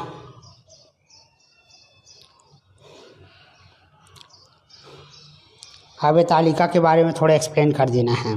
इसके बाद अन्य महत्वपूर्ण प्रश्नोत्तर देख लीजिए। अर्थशास्त्र कल्याण विज्ञान के रूप में कल्याण किसके पहलू की बात करता है? तो अर्थशास्त्र कल्याण के विज्ञान के रूप में कल्याण के परिमाणात्मक पहलू की बात करता है। व्यष्टि अर्थशास्त्र की सीमा लिखिए। तो व्यष्टि अर्थशास्त्र की सीमा निम्नलिखित है। अवास्तविक मान्यताओं पर आधारित है ना। व्यष्टि अर्थ आर्थिक विश्लेषण की कुछ ऐसी आवश्यक मान्यताओं, जैसे पूर्ण प्रतियोगिता में पूर्ण रोजगार, व्यष्टि अर्थशास्त्र के विश्लेषण निष्कर्षों का। अर्थशास्त्र के अध्ययन को कितनी शाखा में विभाजित किया गया है? तो व्यष्टि अर्थशास्त्र और समष्टि अर्थशास्त्र। सेवाओं की 4 विशेषताएं लिखिए। सेवा को देखा और इसका स्पर्श नहीं किया जा सकता, सेवाओं का संग्रह नहीं किया जा सकता, सेवाओं का आकार मूर्त रूप नहीं होता, सेवाओं का उत्पादन उपभोग एक साथ होता है। मिश्रित अर्थव्यवस्था से क्या समझते हैं? इसके बाद 6वां है संसाधन के अपूर्ण उपयोग का एक उदाहरण दीजिए। 2019 में आ चुका है। संसाधन की समृद्धि के 2 उदाहरण लिखिए। पूंजी की परिभाषा दीजिए। 2018-19 दोनों में आ चुका है। अर्थशास्त्र में पूंजी से तात्पर्य उन सभी वस्तुओं से है जिनको मुख्य उत्पादन के लिए प्रयोग में लाया जाता है। पूंजी गहन विधि क्या होता है? तो जब प्रति इकाई उत्पादन में पूंजी की अधिक एवं श्रम की कम मात्रा का प्रयोग होता है तो उसे पूंजी गहन विधि कहते हैं। श्रम गहन विधि किसे कहते हैं? श्रम को परिभाषित कीजिए। ये सब 2-2, 3-3 नंबर के सवाल है दोस्तों, और अन्य इंपॉर्टेंट क्वेश्चन भी डाल दिया हूँ ताकि आपका संपूर्ण तैयारी हो। 2 प्राथमिक आर्थिक गतिविधियों के नाम बताइए। पूंजी और श्रम में अंतर लिखिए। बहुत ज़्यादा इंपॉर्टेंट सवाल है, 4 नंबर का है, नोट कर लीजिए इस सवाल को।